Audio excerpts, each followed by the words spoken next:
Chapter 421. In the parking lot, there were all kinds of vehicles neatly arranged in three-dimensional frames. They were densely packed.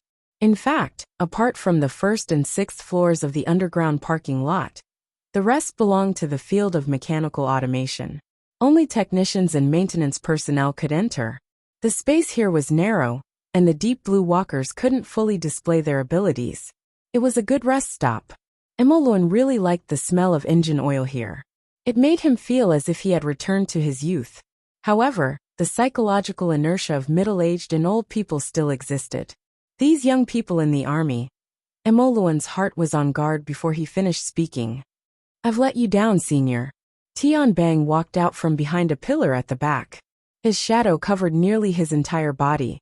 Only his pupils were bright like burning flames. No matter when or what group, the individuals are always uneven. "Oh. Heh." Emoluen sighed, and continued walking forward. "We should be able to reach the 6th floor.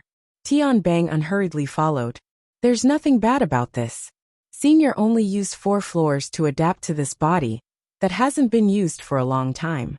The rest is probably just to save strength." As he walked past the place where Emoluen had previously stood, Tian Bang jumped up and touched the ceiling with his fingertips. His tentacles didn't change at all.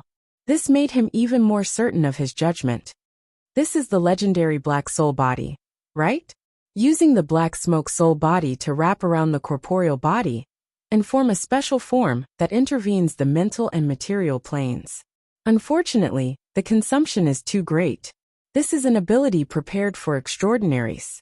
If it was 10 years earlier, if there wasn't any hesitation, if there wasn't internal strife, the voices of the two overlapped to a large extent.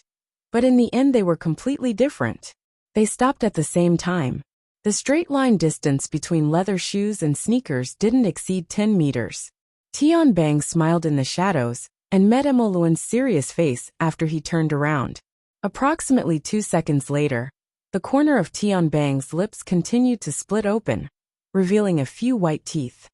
"Perhaps I should change my way of thinking. Senior, have you never thought that according to your current realm, if you had a powerful energy furnace that could provide you with an unending stream of strength?" His voice was cut off. What cut off his words was Emoluen's gloomy and ice-cold gaze. However, a gaze couldn't kill. At least it was ineffective against Tian Bang. He quickly raised his hand with a rich and subtle expression. "I'm sorry. My natural disposition is frank. I've always felt that it was a pity that you chose a side in the past. If we followed the binding method, perhaps everyone would have opened up a new path a long time ago, instead of struggling for an ethereal possibility like now." "Oh, the Tai Control faction. Back when the faction split, your voices were quite loud. It's bigger now." In the outer region, when Tian Bang and Emoluen were talking, they didn't stop for even a moment. The frontline command center dispatched the 2 teams of deep blue walkers responsible for the underground region to urgently shift their defenses. They set up instruments and weapons and completely sealed off the entire underground parking lot. As for the resulting chaos, well, an earthquake was a good reason. The emergency evacuation of the building had begun, but to send all the civilians to safety in just a few minutes was still a difficult task that could not be completed. But this did not prevent Tian Bang from making a conclusion. The current faction of restraint is no longer the same as before. The so-called orthodoxy now is also very different from the past.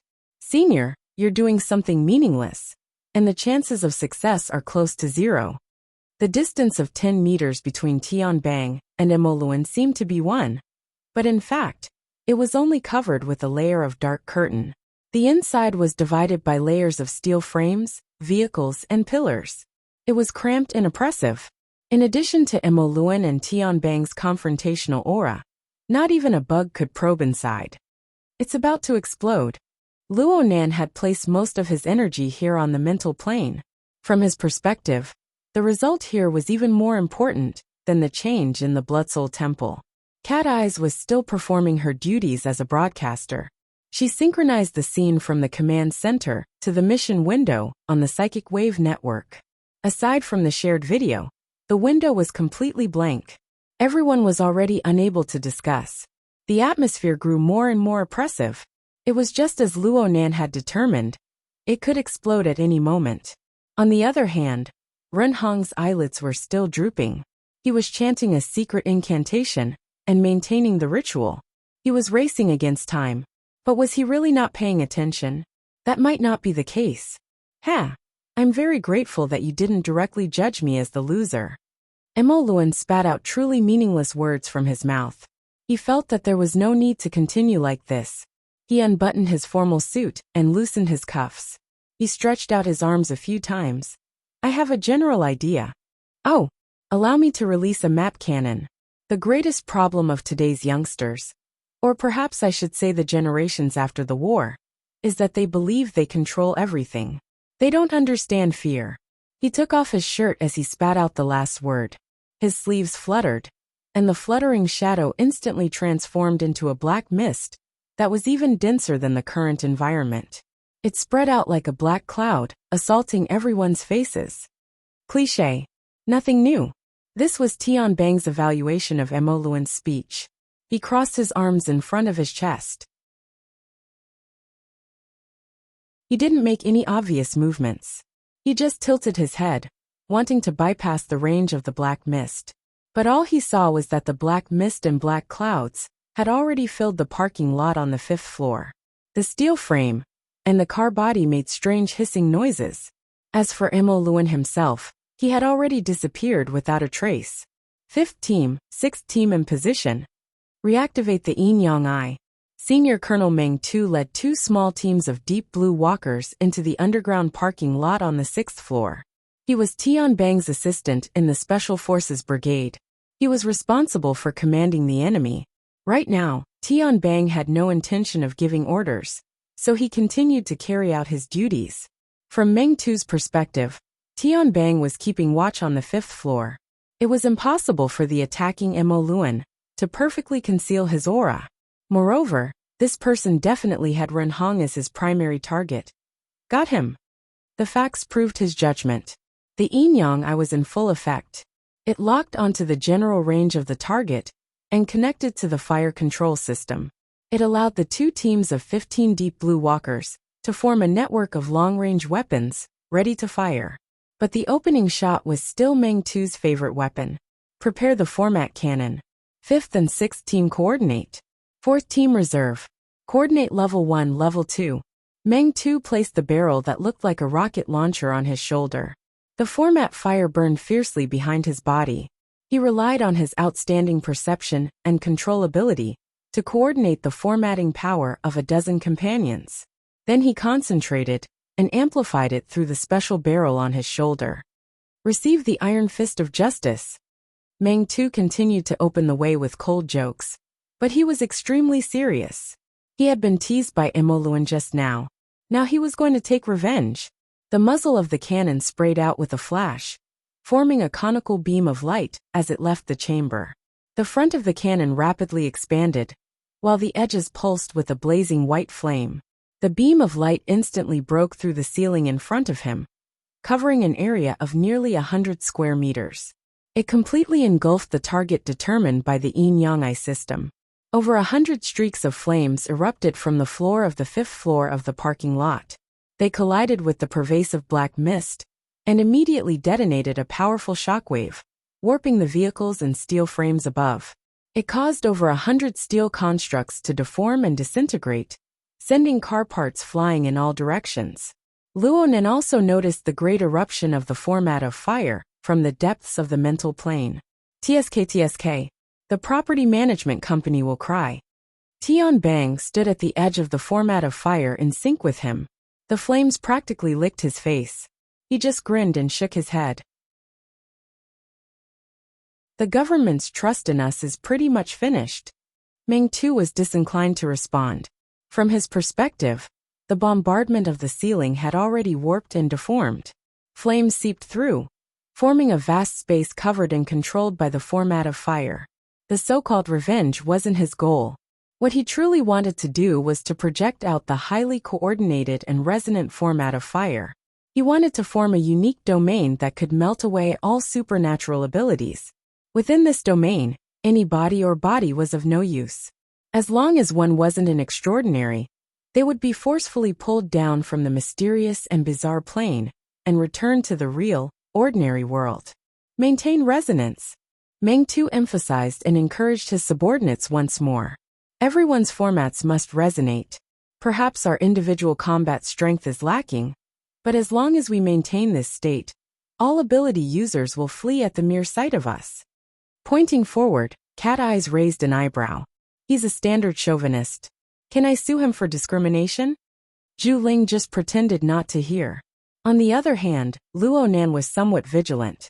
From his perspective, Tianbang's deputy had fired the format of fire through the coordinated resonance of over a dozen burners. The format of fire had practically burned through all of the curtains of the shallow zone and the middle zone of the mental plane. The area involved in its attack and defense was vast and tight like never before.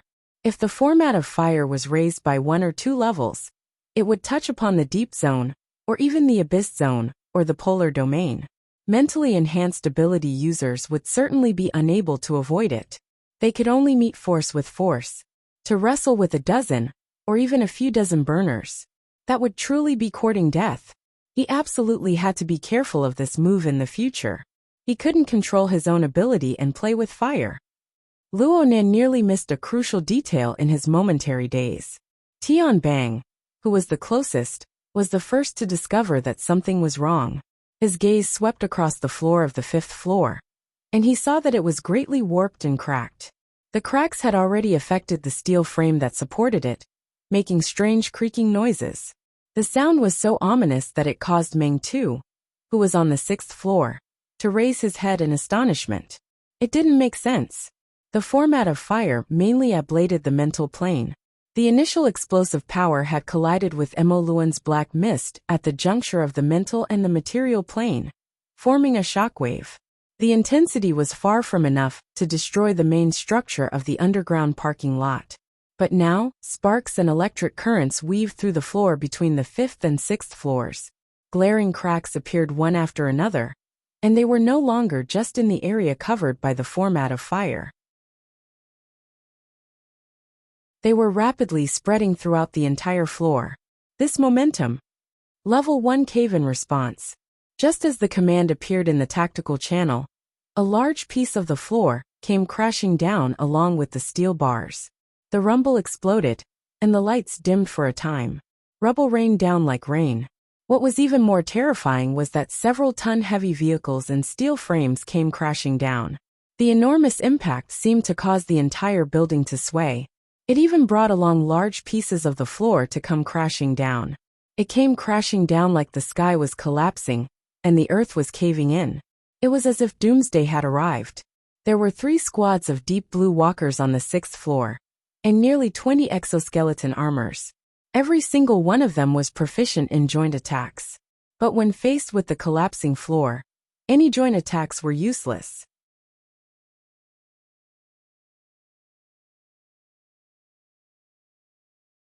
Chapter 422. This was far too exaggerated. Luonan couldn't help but switch to a perspective that was closer to the material plane. He wanted to experience the grand scene of the entire floor collapsing. The originally stable structure collapsed in an instant. Hundreds and thousands of tons of heavy objects poured down in torrents, practically erasing all living space. Such a scene was quite shocking. He instinctively thought, 20 little deep blue walkers and that Ren Hong.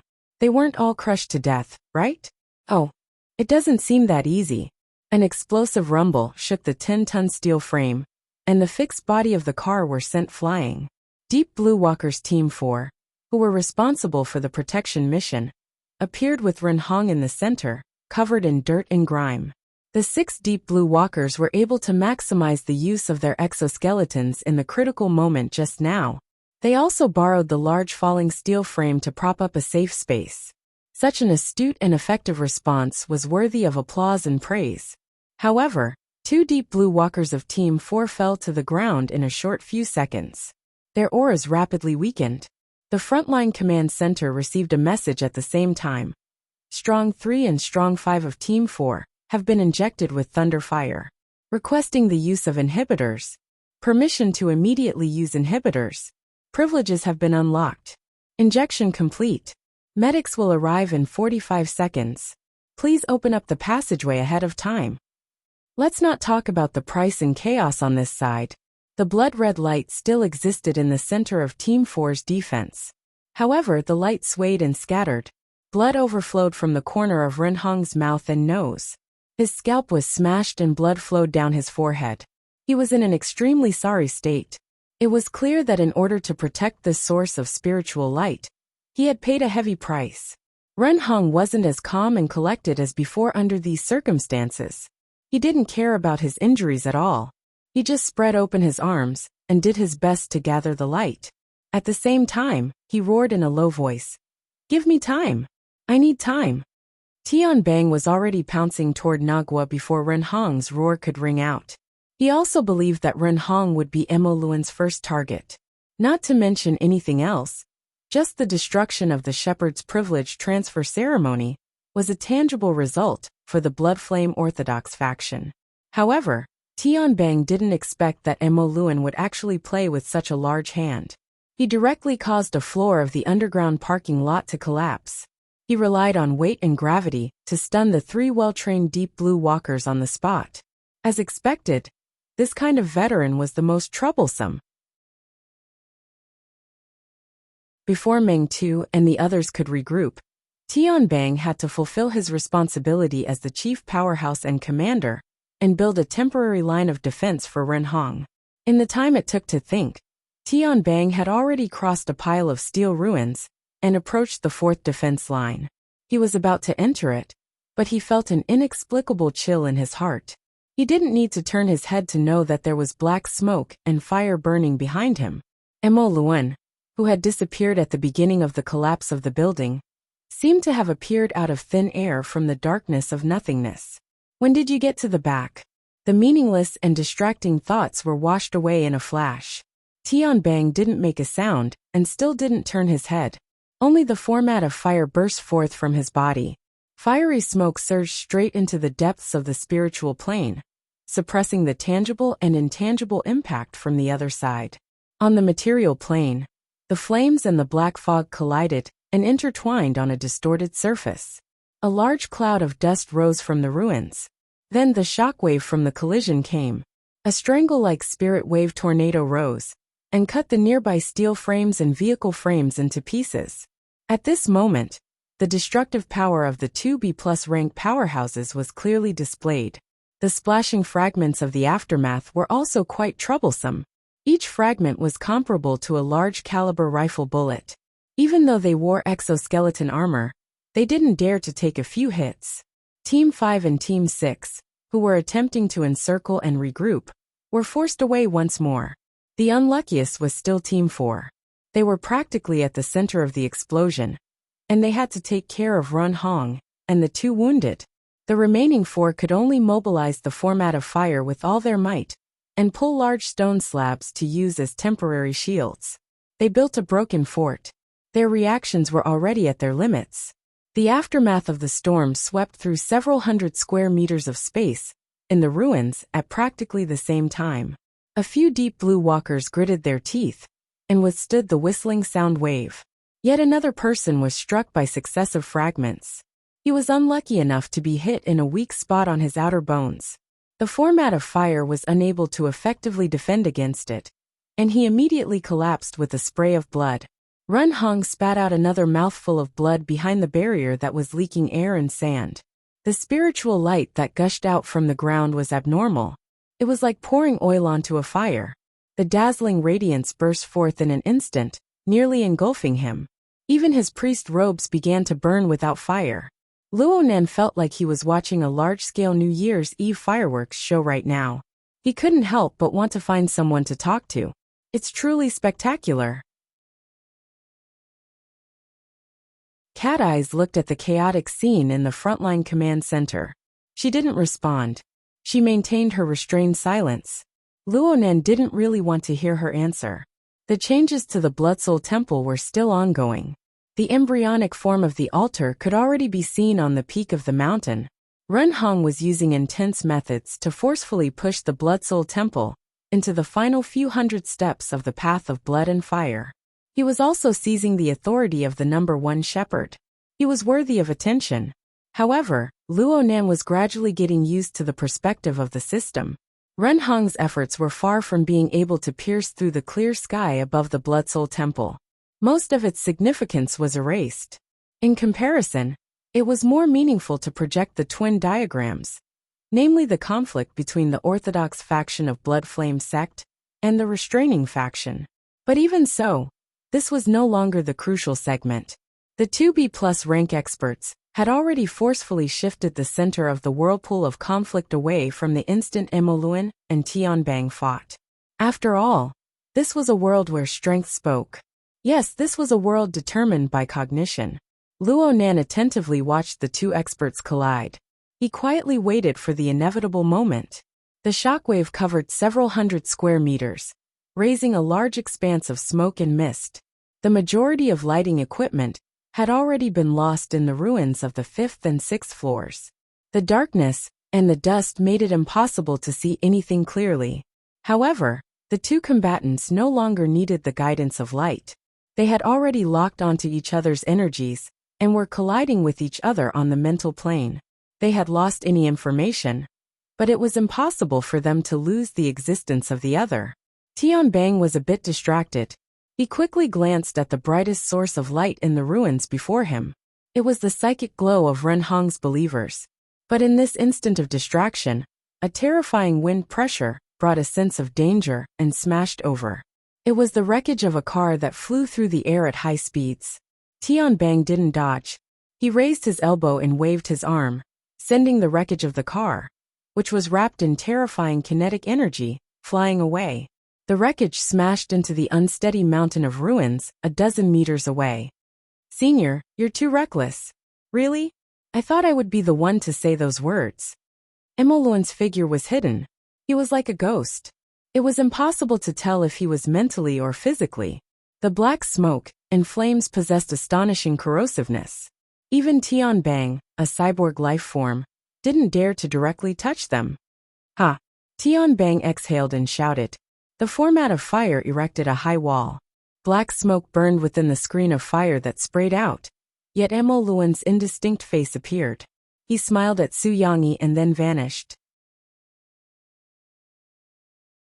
Fighting and running wasn't an option. Counterattack. Tianbang's figure instantly changed from moving backwards to pouncing forward without any delay. However, an astonishing rumble and tremor rang out once more. An enormous steel frame and car came pouring down from the ruins a second time. This might not be the 5th floor stock. The 3 floors above the underground parking lot weren't looking good either. This underground space was done for. Tianbang came to a halt. He deeply felt that tonight's situation was getting bigger and bigger. Moreover, it had already exceeded the scope of all his plans. It was sliding in the most uncontrollable direction. At the frontline command center, the person in charge of the government's security department, who had always been willing to play a supporting role, couldn't sit still. After receiving a few calls, he couldn't help but loudly warn, "Major General Tian, this is Cloud City Water Village. It's a flourishing area where over 100,000 people reside. I repeat, this is a metropolis, not the wilderness." The continuous large-scale upheavals definitely couldn't be concealed. In particular, the underground parking lot was sealed off, and there were sounds of the entire floor collapsing. Even the earthquake station had to make an announcement. Although they had followed the form of an earthquake warning earlier and carried out an evacuation, the contradictory elements were not so easy to explain. If this situation continued to develop, it would clearly be another Frost River reality terrorist attack. And this time, the main character was the military. The person in charge of the security department slammed the table with a bang. Tianbang was also in a bad mood. "You're trying to throw the blame at this time." Emoluan's mocking face flashed faintly in the darkness. Another round of cannon shots came. "That's why I said that the most fatal weakness of the post-war generations is that they take things for granted." Tianbang curled his lips. "Last time you said they don't understand reverence." The meaning is similar, right? Senior, do you really need to play such a big game?" Separated by the steel frame and the rubble, the two began to chat. In fact, they both had their own misgivings. They were pondering over the other's strong points and weak points in order to quickly accomplish something. Right now, the distance between the two was not far. It was about the same as when they first met. They were both around 10 meters apart. Luan was sitting on a piece of rubble. His back was half bent, and his elbows were resting on his knees. He seemed a bit tired, but he also seemed calm and composed. He was like many old soldiers. He began to brag about his military accomplishments in his free time and gave pointers to the younger generation. The most ruthless part of war is street fighting. In the three wars, the red-eyed enemy soldiers and the mutants that wreak havoc don't care if you're in a bustling city. Destruction and slaughter are the first things that everyone adapts to. How many of the metropolises of the world are left from before the war? Haven't they all turned into ruins? How far have we gotten? Destruction was what these old soldiers were most proficient at. Luan didn't mind emphasizing this point and adding a bit more pressure to Tianbang. There was a smile on his face. One of his eyes was tranquil, and the other was callous. Young man, look at more of the video material from the past. There's nothing bad about it. Tianbang also smiled. Understood, senior. But allow me to show some concern. It seems like you're 2 kilograms lighter? Oh. Tianbang extended 2 fingers. He didn't care if Luan could see them in the darkness or through the rubble. Senior, compared to a minute and 40 seconds ago, you're 2 kilograms lighter. It's normal to lose weight in high-intensity battles, but this extent is too great. And then?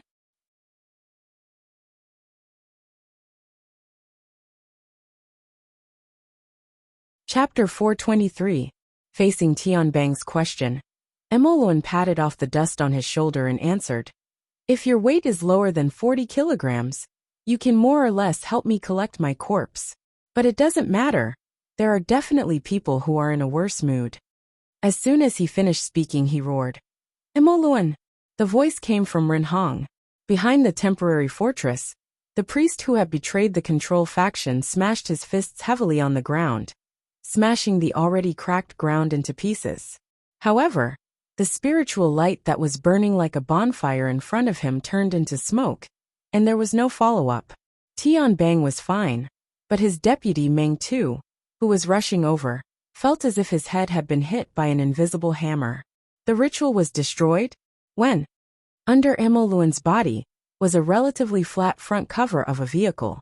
It was just that there was a slight incline, and it was leaning forward. This made him bend his body even more. The ceremony requires attitude, and the result is a race against time.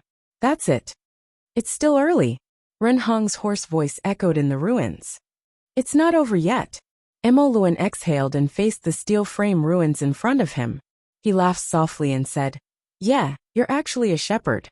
But the nourishment you've secretly collected all these years has already been poured into it. I am willing to sacrifice for the Blood Soul Temple." Ren Hong's breathing became more rapid. He raised his hoarse voice. "As long as the Blood Soul Temple is here, and I am here, I have not failed. I am the true defender of the Blood Flame will." Luan shook his head. "As long as life exists, the Blood Flame will exist. It never needs to be defended. What we need to defend are the laws and wisdom that we communicate with the Blood Flame will." "Ehe, Luan, are you preaching doctrines to me? All these years, you've been hypnotizing yourself to kneel and lick that woman's toes. You old fool. You're just a mascot used by that businesswoman to preserve her value. You're no different from Jiang Yuan." "Is that so? Then let me remind you, Jiang Yuanjin can be considered your adoptive father." "That's right. But that doesn't change the fact that he's that woman's mascot. In that woman's eyes, there is only a return on investment. The teachings and the followers are all tools that can be replaced at any time. Now it's your turn. I'm more proactive than you think." He ended the conversation with one sentence. At this time, the tactical flashlight beam swept across the ruins, revealing Luan's vague figure. Luan did not dodge, facing the light and raising 3 fingers. "Today I have a total of 3 goals: to look at my cards, to stop my losses, and to turn the tables.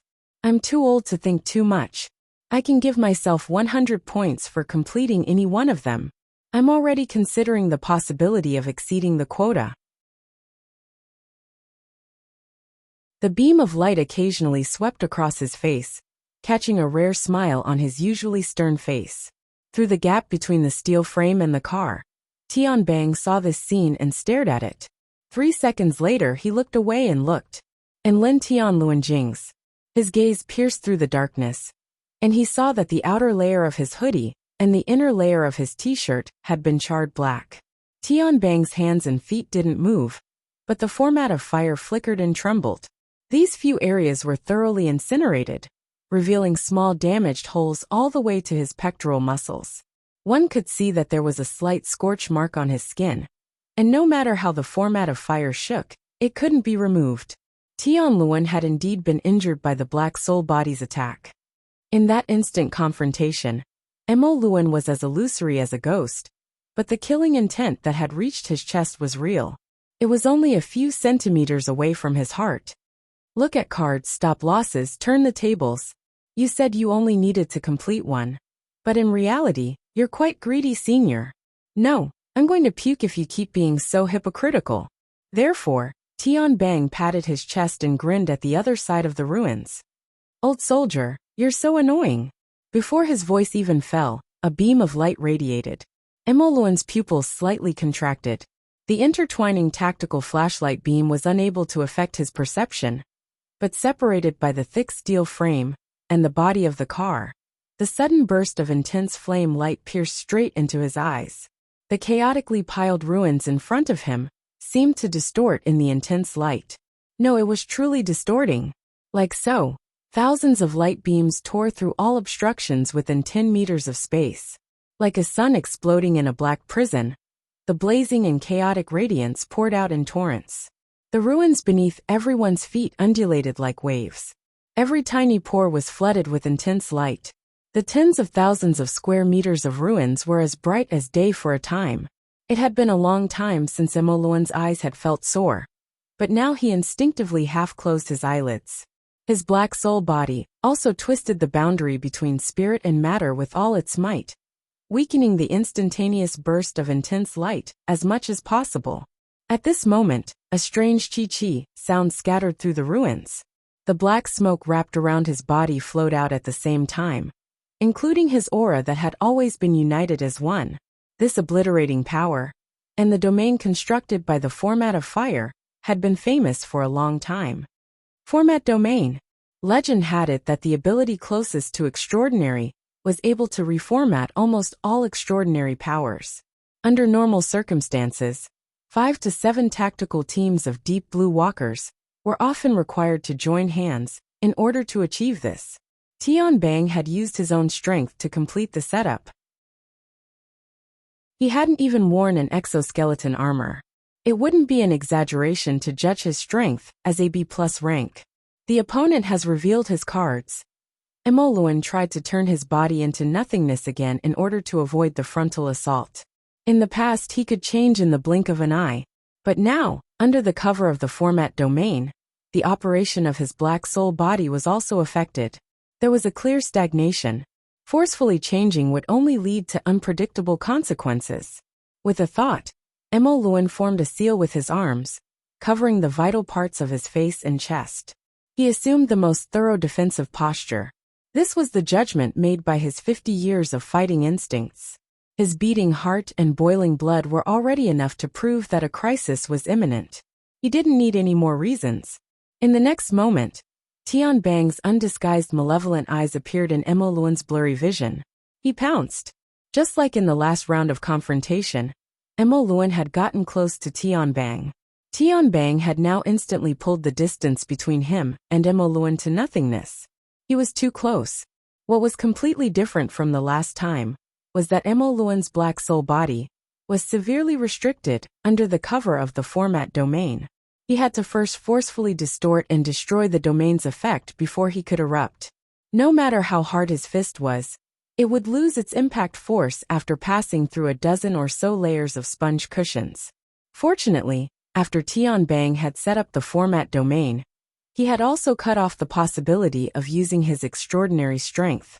Moreover, he wasn't wearing any armor, so he didn't need to care about the corresponding sophisticated weapons. He could only rely on his fists to do the talking. Immerse had completely given up on the idea of projecting his internal energy. He was prepared to use his old bones in conjunction with his well-honed skills to block Tianbang's body of steel. But at this moment, a high temperature that could burn the soul pounced on him. It burned away the thin black mist on the surface of his body and penetrated his flesh and bones. Moreover, fire and smoke surged up on the mental plane and instantly turned into an exploding cloud of smoke. For a moment, whether it was his mental senses or his eyes, everything was covered by a monstrous bloody light. Immediately after, an expanding claw occupied his entire field of vision and smashed towards his face. Immerse heard a tide-like roar. Blood, blood, blood. Chapter 424. In Immerse's perception, the oncoming giant claw seemed to seize all the air between his nose and mouth. The cloud of flames and smoke on the mental plane even more so drowned out his subtle perception of the surrounding area. At this very moment, Immerse had already lost the initiative. His six senses, eyes, ears, nose, tongue, body, and will were completely restricted and affected by the opponent. Therefore, when he heard that deafening howl, he felt the entire skyscraper tremble. Stone slabs and steel frames continued to tumble down from above the twisted ruins, as if they could bring about an even more complete collapse at any time. But all of this couldn't compare to the brilliant flower of blood and fire blossoming within the formatting domain that radiated radiance in all directions. Blood flame willpower. This thought was like lightning, followed by a thunderous sound like a chariot being run over. It really was run over. The power that instantly surged over was as familiar as Immerse's own breathing. But that kind of tyrannical rejection and erosion was like the most thorough rejection, isolating him outside of the domain that should have belonged to him. That was really against the rules. Immerse was somewhat inexplicably moved. Right now his arms were crossed in front of him, already assuming the most complete defensive stance. But when the claw smashed down on his face, his arm bones were like two charcoal rods that had already been burnt through, snapping with a crisp sound. Whether it was the black soul body that could shift through the void, or his well-tempered technique, all of it had become a meaningless joke. And Tianbang's claw, which still had 99% of its strength remaining, directly pressed down on his head. In a blur, Immerse's line of sight faintly penetrated the spread fingers, once again seeing Tianbang's malevolent and violent features. A tyrannical willpower pierced straight into his brain. Die. It was as if a high-energy bomb had exploded in the air. The ruins, which had already been chaotic to the extreme, collapsed a second time under the powerful light of the format of fire. Enormous amounts of stone and steel fragments shot backwards in a circular arc, suddenly setting off a storm of death. Danger! His deputy, Senior Colonel Meng Tu, practically fell forward like a hungry dog scrambling for shit. The members of the combat squad that had gathered over were doing the same. Their method was extremely correct. Otherwise, the high-speed flying fragments could penetrate their exoskeleton armors in an instant, tearing their bodies to pieces. The commanding officer, who was filled with killing intent, would not shed a single tear for such an unlucky person. After the terrifying eruption, the glaring luminosity within the ruins began to decrease. Most people would still see dusky darkness before their eyes at this time, but the deep blue walkers had powerful physiques and the tactical helmets to filter the light. They quickly adapted to the ambient light and saw the layer of black mist within the light waves. Run Hong was almost blinded by the glaring light earlier. He instinctively closed his eyes and even reached out to block it. Right now, he was barely able to lift his eyelids and couldn't help but tear up. He was in an extremely sorry state, but he couldn't care less about this. He stared blankly at the ruins that were nearly 100 square meters in front of him. It was only after a long while that his mind finally worked. Immerse. Meng Tu reacted quickly. He contacted the frontline command center. Target Onyx Soul confirmed death. For a short period of time, no one answered him. At the frontline command center, Cat Eyes, Zhu Ling, the technical personnel, and even the government security personnel were all stunned on the spot. The room was deathly silent. The vast majority of them weren't ability users or burners. No matter how experienced they were, when faced with the most straightforward form of extraordinary power, they had to spend time to mend the enormous cracks in their common sense and the gap in their hearts. As for people like Cat Eyes and Zhu Ling, they had to express reverence towards the scene before them. But the instigator of all this, Tian Bang, slightly reduced the area covered by his formatting domain. He said, "Don't do meaningless things." Meng too was slightly startled, but he soon saw that a mass of rolling black smoke was rapidly gathering in front of Tian Bang. And in the gaps between the smoke and smoke, a blood-colored glow seeped out. The black smoke and bloody light constructed Emoluan's silhouette in 1 or 2 breaths of time. Then this founding elder of the blood flame, Order stretched out his body from the void and nimbly landed on the ground.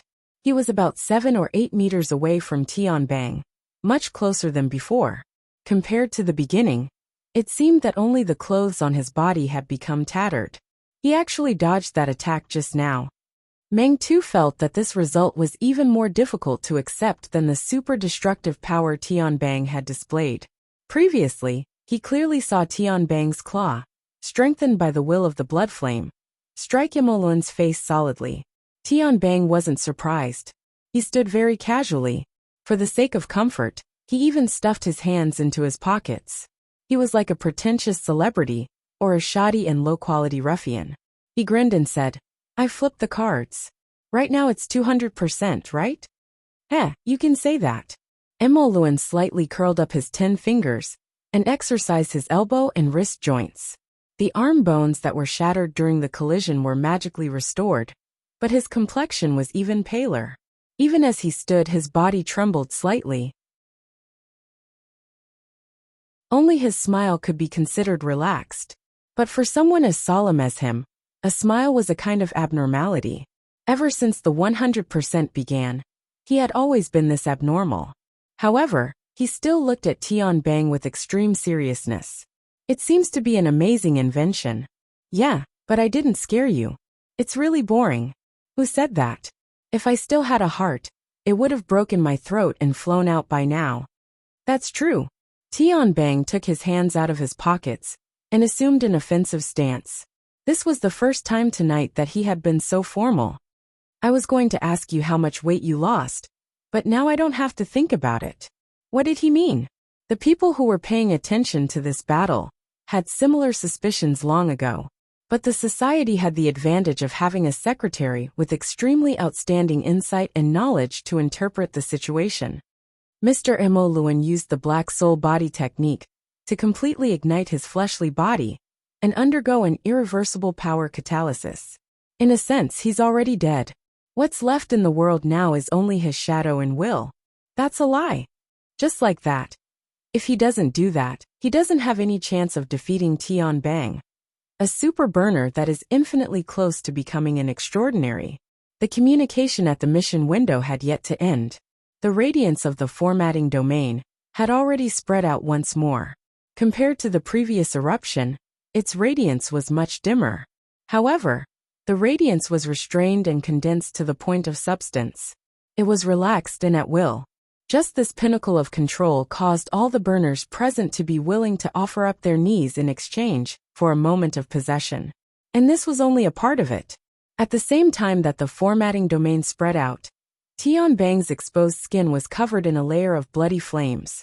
The scorching and burning flames leaped endlessly, as if they were spurting out from the pores of his entire body. Chapter 425. Whoosh! Luonan suddenly jolted up from his bed. He had just taken a shower, but his body was already covered in a thin layer of sweat. This was the result of being startled. Cat Eyes and the human-faced arachnid's clairvoyance perspective clearly displayed the scene within the ruins. At this moment, the world with Tian Bang at its core was clearly divided into 3 layers by the blood flames and the format of fire. The 3 layers appeared to be separated, but a subtle unity appeared within their internal logic because of Tian Bang's existence. What supported the essence of the burner's power was undoubtedly the archetype format, the high imitation of formatting theory stolen by Yin Hong and Quantum Corporation. However, was what appeared before his eyes truly the archetype format? Luo Nan turned around, his gaze pointing at the notebook on the bedside table. The two books were together. The top layer was his black notebook, and the bottom layer was his grandfather's experimental records. He reached over and pulled out the book at the bottom. His fingertips brushed across the somewhat bulging and deformed cover. He paused for a moment and lifted the cover, revealing the classic three-layer structure of a tetrahedron, an inscribed sphere, and an outer-scribed sphere. There was no light in the room, but Luo Nan's heart lantern of the eye's orifice illuminated the room. The textures and lines of the diagram were all clear. The slight pauses and bends were all vivid in his mind. Of course, there was also the 16-word formula. My heart is a prison, my heart is a furnace. My heart calls for a mirror, my heart calls for a nation. The diagram and the words were so familiar that they were engraved in his soul. But at this moment, his fingertips clearly touched them, but he vaguely felt as if there was an invisible barrier between them. The mission window had become unprecedentedly lively due to the continuous intense scenes. Papercut and Shui Lei actively expressed their opinions, but Cat Eye's judgment was a bit more daring. It looks like he's at the extraordinary level. She didn't say which one, because regardless of whether it was Tian Bang or Mo Luan, their attacks and defenses had already surpassed the limits of the architect level. At least this was how it seemed to her. Papercut was more in agreement. Mo Luan was only a hair away from becoming an extraordinary at his peak. Now that he's burning his body and soul with irreversible resolve, he might be able to touch the threshold of becoming an extraordinary. Secretary He, what do you think? He Wayne avoided the question of extraordinary and responded, Tian Bang should be even stronger. In the early days of mechanical modification, his body's modification ratio had already exceeded 60%. Yet he was able to gradually grasp the power of the archetype format day after day of experimentation. He didn't even have to borrow the Dynamo Core technology. This in itself is a miracle, and a breakthrough type. At this moment, everyone could see that Mo Luan, who was directly in front of Tian Bang, was truly incompatible with the red, white and black three-layer structure. Naturally, he also suffered an unprecedented rejection and strong pressure. While they were discussing, Mo Luan's skinny body seemed to have been instantly pressed into the deep sea. Under the terrifying pressure from all directions, his body twisted and deformed before collapsing. Phew! A soft exhalation sounded, and it was surprisingly clear. With his aura, Mo Luan turned into a specter and appeared at Tian Bang's side. His posture was no different from before. A meaningless obsession, a person who has already entered the furnace. As he spoke, Tian Bang still maintained his attacking posture, but he didn't adjust his position according to Mo Luan's shift. He still looked ahead, even though there was nothing there. As soon as he finished speaking, Mo Luan's figure disintegrated once more and shifted once more. However, as long as he was covered by the formatting domain, it would be difficult for him to maintain stability in any direction for a long time. In other words, Tian Bang's domain possessed omnidirectional control. In the end, Mo Luan returned to the front of Tian Bang, facing his attacking posture directly. It really is a domain, right? He's completely taking the initiative. Papercut was convinced by He Yuan's interpretation. He combined it with Cat Eye's judgment. Right now, is Tian Bang already an extraordinary? I don't have the qualifications to judge. He Yuan still didn't give a direct answer. At this time, a sentence was suddenly inserted into the mission window. Is the so-called super burner a breakthrough in the archetype format? The one who spoke was Luo Nan. The few people on this side of the mission window more or less knew of the complicated relationship between Luo Nan and the archetype format. The atmosphere of discussion suddenly froze. Luo Nan clearly asked He Yuan, but she didn't respond. Luo Nan continued to ask about this. What step has the research of the archetype format progressed to in the end? His telepathic thoughts passed through the psychic wave network and was mapped into the virtual mission window, allowing others to perceive it. The corresponding state of mind and will seem to penetrate space and reach a different corner of the city. This was an office that was approximately 20 square meters in size. The desks, chairs, and appliances were all modern and minimalist. The lines were sharp and bright, as if a 2D design had been moved here. It lacked a realistic texture. The only living existence in the office was Hee-Yuan. Right now, she was sitting quietly in an office chair. The holographic screen on her desk was constantly lit. Additionally, a projector was simultaneously projecting 4 or 5 virtual screens, representing the various affairs that were being handled. At the same time, there were figures coming and going outside the office. They provided assistance and services to the Brain Hub. It had only been a month since Hee-Yuan entered this type of office mode, but she had already gradually gotten used to this rhythm. She handled 3 to 5 affairs at the same time, involving the society, government affairs, family, and other domains. She handled them with ease. But at this time, she paused for a rare moment. Her gaze was blank. She was a bit tired, and she felt a bit powerless. Pacifying people's hearts had never been her area of expertise. She sat quietly like this for a moment. She didn't handle any affairs on the virtual desktop, nor did she respond to Luo Nan. She just fiddled with her wristband, activating a certain function. Her pupils contracted slightly. She adjusted the light filter so that she could see a virtual interface that had just been set up in the air. Only she could see it. A tetrahedron diagram appeared on the interface. There was a translucent letter B revolving within it. Hee-Yuan reached out her hand. Her palm examined the fingerprint path, body temperature, special waveband, and other information one by one. 2 seconds later, she passed through the secret identification. The next level of the page opened up, and the relevant database was opened to her. Tianbang. Codename TBX. Real-time status monitoring. Soon, a virtual human figure appeared on the side of the interface. All kinds of markings pointed out the relevant data of the key parts. There were also large amounts of formulas and explanations that flowed like water.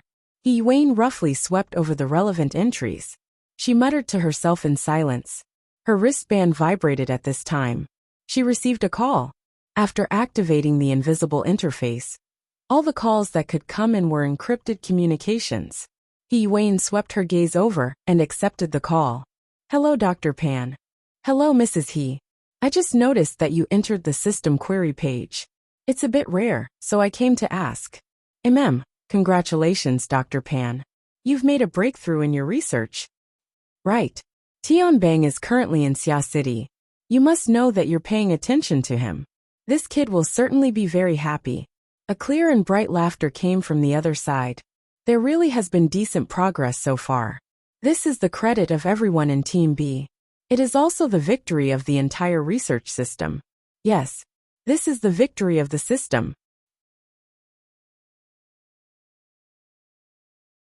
Chapter 426. Dr. Pan continued to smile. Of course, if we can beat Team A, it'll be even more worth it. At the very least, we'll be able to poach a portion of Deep Blue's funds. You'll have to help me with this.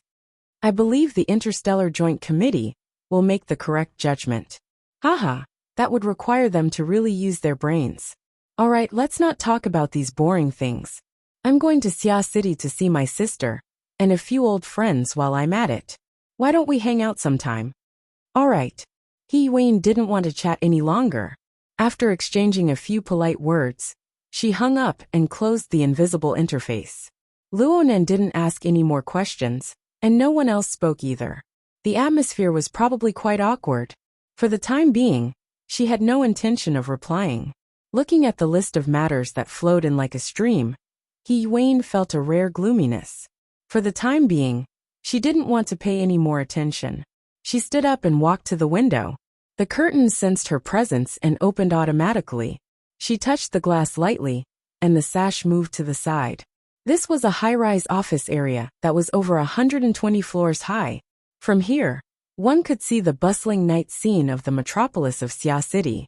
There were splendid and magnificent lights, but there was also a boundless darkness. Just like the autumn wind blowing in the face, it swept up the hair on the temples and rolled up the curtains. It was both refreshing and cold. Wayne stood there, quietly watching the night. Luonan gazed into the distance from the window. The Nade district was to the southeast. As their contact deepened, Wayne's understanding of Luonan was constantly renewed. His impression of an ability user rookie with special talent gradually changed to a unique character, with limitless potential, who was constantly walking on the edge of danger. Whether it was Luonan's personal goals, the fields he touched upon, or the connections left behind by his grandfather and father, all of them doomed him to bear enormous pressure at all times. A single misstep, and he would be mercilessly crushed. Right now Luonan was more or less a bit muddle-headed. Wayne would rather have him stay muddle-headed for a longer period of time. At the very least, the mood of gazing at the night sky would be slightly better. Several dozen kilometers away, Luonan's side of the night was tranquil. The community culture of the Nade district was relatively conservative.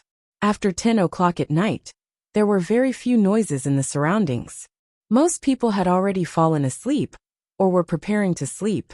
As for Luonan, it would be very difficult for him to rest normally tonight. Wayne still hadn't replied by the mission window. Luonan didn't press her any further. He just waited quietly. He leaned against the headboard and flipped the pages of his notebook. His thoughts were similar to the contents of these pages. They seemed to be constantly appearing, but there was no real meaningful information. He didn't even have the mood to pay attention to the fierce battle in the underground parking lot of Aurora Cloud City, even though it was the source of his emotions. In fact, the dim and unclear shallow consciousness had already revealed a different meaning. It was just like the mission window that had not responded. Even though he did not get a clear answer, he already had a trend. The research of the archetype format must have made great progress. This was obviously not good news for Luonan. As for how bad it was, Luonan did not know. Luonan closed his notebook and raised his head. What the naked eye could see was the ceiling, but his field of vision was much vaster. The battles of Aurora Cloud City had been reflected from the regions where the believers were located. The breadth of his field of vision exceeded that of practically everyone in Xia City. But at this time, it was unable to help him penetrate the barriers of space and time, and clearly see the changes in the future. Closing his eyes, the darkness might be more suitable for his current mood. This kind of reaction was a little too much. Why? Luonan was a bit unsure of his own thoughts, so he said that he shouldn't deceive himself in the future. His self-analysis was quite ruthless. He thought that it was because the new results of the archetype format had raised the threshold of challenge, causing him to feel fearful and uneasy. No, it shouldn't be like this. In the past, Luonan would have probably pondered over this by himself. But today he encountered this kind of subtle problem, and his method of handling it was more frank. He didn't open his eyes again. He pressed down on his ears and sent a message to Wayne through the hexa ear. This time it was a private message. He did his best to discard the emotional overtones of the message. Do you have any concrete information on the breakthrough of the archetype format? Wayne finally responded several seconds later. I do. It's still in a confidential state right now. I'll tell you in detail once the level drops, okay? It was a marvelous turn. Wayne's response was a bit more emotional than usual. Luonan continued to ask, I just want to know the general direction and degree. It's always progressing. It's extremely fast. Really? Extremely fast? After a period of blank time, the other side suddenly asked in reply, Mr. Luo, do you have an idea of the global level research system? Wayne continued to speak without waiting for Luonan to respond. A few dozen Nobel Prize-level academic authorities are leading the way. Dozens of large and medium-sized laboratories have been established in various parts of the world. They have absorbed hundreds of thousands of first-rate scientists. They have spurred hundreds of thousands of researchers. They have leveraged trillions of funds, all for the sake of a single topic, a single goal. As long as it possesses a high degree of research value, it is related to the overall situation of global development. Under this kind of model, a mistake in a certain aspect is often no longer a mistake. It is merely the result of an insignificant experiment. Similarly, being correct is only correct. It is a good beginning, But it is far from the end. The somewhat lengthy explanation was like a flowing stream of water. It washed away the bewilderment in Luonan's mind. Luonan suddenly understood a bit. He was probing and asking. Then, what kind of treatment should a founder receive? A basic reputation. The right to be remembered fairly by others. Don't they belong to a part of the system? Or could it be that we have been excluded from this system from the very beginning? It seemed like he was no longer ignorant. Wayne looked calmly at the night scene outside the window, but she was unable to see the youth's face several dozen kilometers away. As for the answer, whether she said it or not, it was meaningless. Luonan really did understand. At the very least, he understood a considerable part of it. Capital, power, and honor were never two ends of a seesaw. They were one. It was just like the structure revealed by formatting theory. There was certainly an axis. Then everything revolved around it. That was why it was called a system. He understood the weight and exclusivity of a system very well. Luonan was not afraid of these things. He had confidence and he had ambition. He just needed time to expand the construction of formatting theory layer by layer. He would become an extraordinary, a system with him as the axis. And he would emerge victorious in battle. He would stand at the apex of the stars as a matter of course. However, everything needed time. Time. Luonan's mind was finally clear, but it was pierced by the blade of reason. Know yourself and know your enemy, and you will lose all self-righteous imaginations. He could persevere. He could work hard. But could the old man, who gradually embraced death amidst his madness and loneliness, wait that long? Chapter 427. Luonan leaned against the headboard, half sitting, half lying down. The sealed room made him a bit uncomfortable. He subconsciously opened the curtains remotely, letting the night flow in. Perhaps he could dilute his gloomy mood a bit. His wristband vibrated slightly at this time. Someone had sent him a message. It was Xie Junping. Nanster, something has happened to Aurora Cloud City. Luonan was disinclined to reply to this sort of rotten news. He pretended not to see it. But this was more or less a reminder.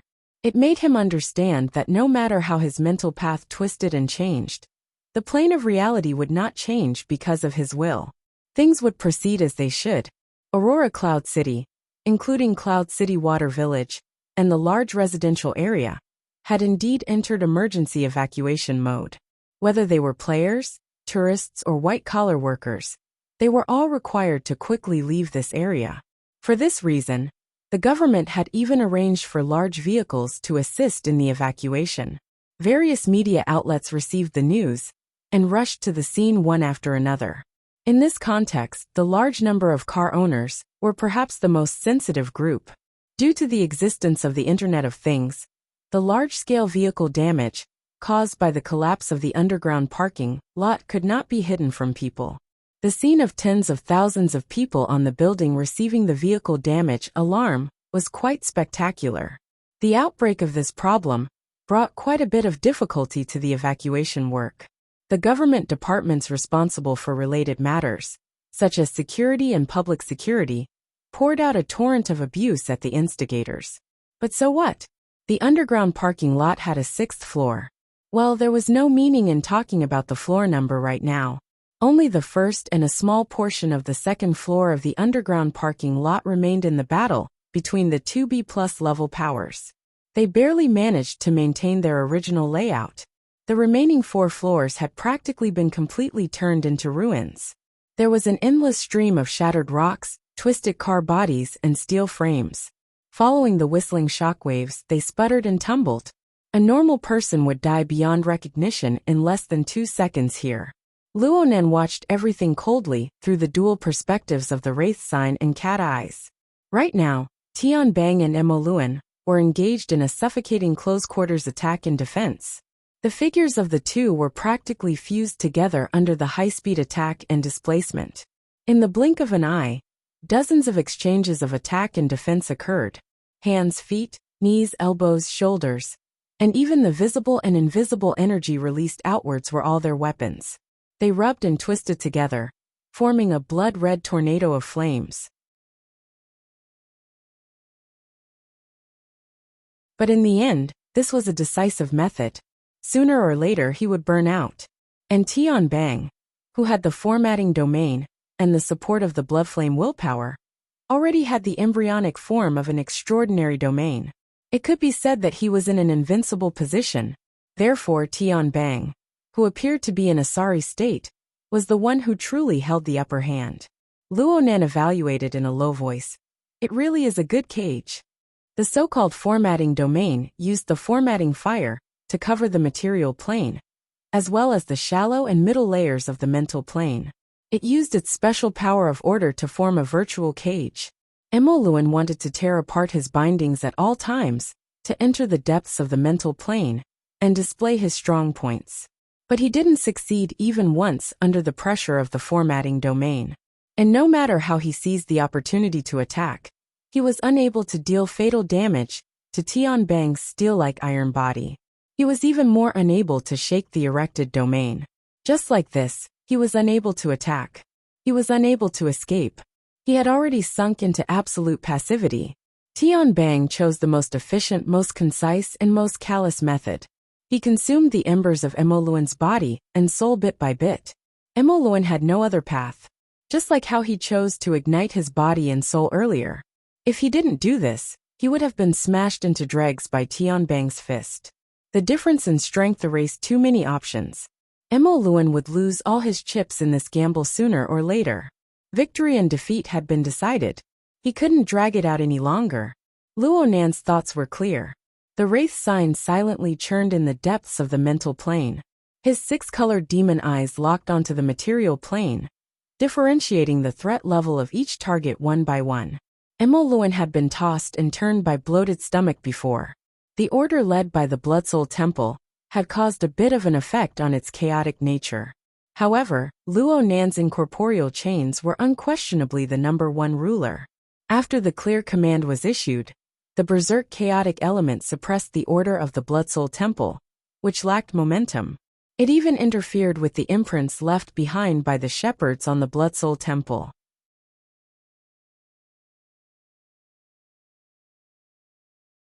Chapter 428. Luo Nan's consciousness sunk into the wraith sign's body, observing the parasitic Blood Soul Temple. Its towering structure seemed to be a lonely peak formed from cooling lava that spewed out from underground. There was also fiery red lava that flowed along the mountain cracks and holes.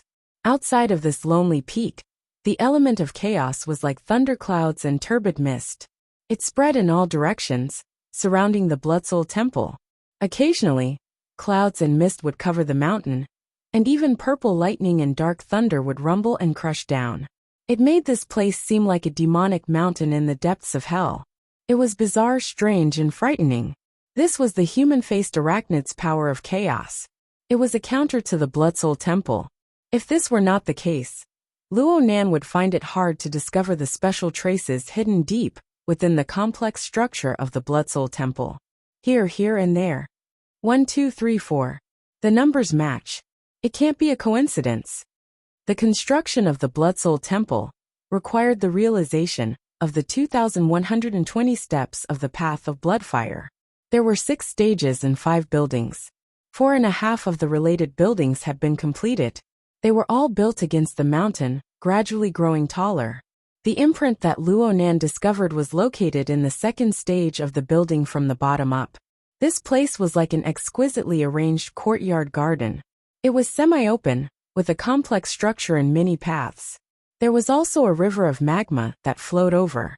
It had a very artificial tendency to complicate a simple problem. 4 specks of deep red fireflies wandered in this garden. They were very eye-catching even when floating above the stream of magma. Occasionally, they would be stimulated by the descending mist. They were quite lively. Luo Nan felt a familiar scent from these 4 dots of firefly light. He had been in contact with the core members of the Blood Flame Order of Xia City through the Wraith sign over the past month. He felt all sorts of details and information at close range. This familiarity came into play right now. 1 master, 2 assistants, 3 first ablatums, and Emoluan, who was engaged in a life-and-death battle. There were 4 shepherds, so the imprints left behind by the shepherds in the Blood Soul Temple looked like this. They were like fireflies. Of course, this didn't mean that the shepherd imprints were glowing bugs. It was just that Luo Nan's current clairvoyance was more or less interfered with by the power of the Blood Soul Temple. He couldn't see the most subtle details clearly. He could only obtain a rough impression for now. The total matches. There's also this one. It looks especially jumpy. He quickly changed his perspective and looked at the material plane. From Luo Nan's perspective, the current situation was very close to the most ideal state. Emo Luan was struggling with all his might. Tian Bang was focused on controlling the situation, and the minds of the others were attracted by the intense battle. The situation was extremely chaotic. Lady Halder and the other related people were far away, drifting about outside. It was hard for them to grasp the actual situation. They completely fulfilled the requirements of fishing in troubled waters. There was only one point. The trader, Run Hong, had always maintained a high degree of attention towards the human-faced arachnid. He was also extremely sensitive. The moment the shepherd's mark was disturbed, he had sensed it. He had even formed a seal and tried to reverse control it. He was still trying to regain control of the Blood Soul Temple. This was an eyesore. Luo Nan's gaze pierced through the distance of several dozen kilometers to fall on Ren Hong's body. Subconsciously, he reached out his hand. He was no longer satisfied with simply sensing with his spirit. He wanted to push aside the thunderclouds and turbid fog in the magic sign's body and do something more precise. This hand did not extend down, but Luo Nan's will had already cut into the range of the Blood Soul Temple, along with the cloud of chaotic element. Luo Nan aimed at the 4 fireflies within the courtyard garden on the 2nd floor. However, in reality, he took a detour to avoid a direct collision with the power of the Blood Soul Temple. He seeped in from the bottommost region. Currently, the Blood Soul Temple was a 4-story building that had completely taken shape. The bottommost region was also the crudest region. It was a forest of jagged rocks. At first glance, it looked natural. There were only a few piles of rocks gathered together in the center. They were arranged in a tidy manner, and their positions were quite meticulous. Simple and unadorned runes were engraved on them. Overall, it looked a bit like a primitive sacrificial offering. However, this region was extremely important to the Blood Soul Temple. The seemingly natural stone forest was endlessly absorbing impurities from the surrounding thunderclouds and turbid fog. This was the beginning of the transformation from chaos to order in the Blood Soul Temple. At present, this transformation could not be considered fast. Large amounts of impurities and chaotic element were deposited here. They were suppressed by the primitive altar within the stone forest, sinking into the region below. This was the location of the infernal inferno before the Blood Soul Temple was formed. A large amount of chaotic element was suppressed here. Under a special operating mechanism, the chaotic element was transformed into a surging magma lake. It was purified anew and then sent out under high pressure to become the source of flowing lava on the mountain of the Blood Soul Temple. Luo Nan's mind circled around the magma lake. It followed the order of the Blood Soul Temple and was sent up to the peak region by high pressure from the internal passageway. It spun around a bit and then meandered down along the external river. It circled around the various regions of the Blood Soul Temple before returning to the magma lake. Oh, so this is the process. Luo Nan roughly understood the basic steps of the Blood Soul Temple's continuous growth. The first step was to absorb impurities and compress the magma. The second step was to spray the magma with high pressure and send it to the peak. The third step was naturally to take shape layer by layer. However, there was no method in the current stage of taking shape at the peak. A large amount of energy was wasted in vain. Presumably, this was due to the absence of a shepherd. In this case, the shepherds on duty, like Emo Luen and In Lu, aside from helping the human-faced arachnid find food, were most likely in the control of the taking shape method. Ren Hong had probably fought for this kind of authority before. Now he turned his head to look at the 4 shepherd marks in the courtyard garden on the 2nd floor. Naturally, he had a different feeling. His mind traveled back and forth. It was extremely fast. Even if he followed the order of the Blood Soul Temple, it would only take a blink of an eye for him to travel around. This experience was greatly beneficial for him to gain a deeper understanding of the Blood Soul Temple. He did not have this opportunity when Emo Luan In Lo and the other shepherds were in place. Since this was the case, Luo Nan was not in a hurry to act. He just immersed his mind into the magma and traveled around the Blood Soul Temple again and again. Due to the complex structure of the mountain, the flow path was subtly different each time. Luo Nan was like running and drifting around the mountain. As the number of times he traveled increased, he became more and more familiar with each path. His understanding of the mountain, the layout of the buildings, and the operation of the related rules became clearer and clearer. He was already certain that of the 4.5 buildings, half of them was the altar at the peak. The 4th floor was a group of temples and halls. The 3rd floor was a cave carved into the mountain. The bottom floor was a courtyard garden, a stone forest, and a lake of magma. Every building possessed a special operation method and function. Some were clear and direct. Some were very obscure. In the end, Luo Nan was still an outsider. He was unable to directly interfere with the Blood Soul Temple. There were many things that he could not see clearly. This was nothing. It was fine as long as it was effective against the shepherd imprint. Luo Nan could now confirm that the shepherd imprint that remained on the 2nd level was similar to a soul clone. It existed on the mental plane and the special space of the Blood Soul Temple.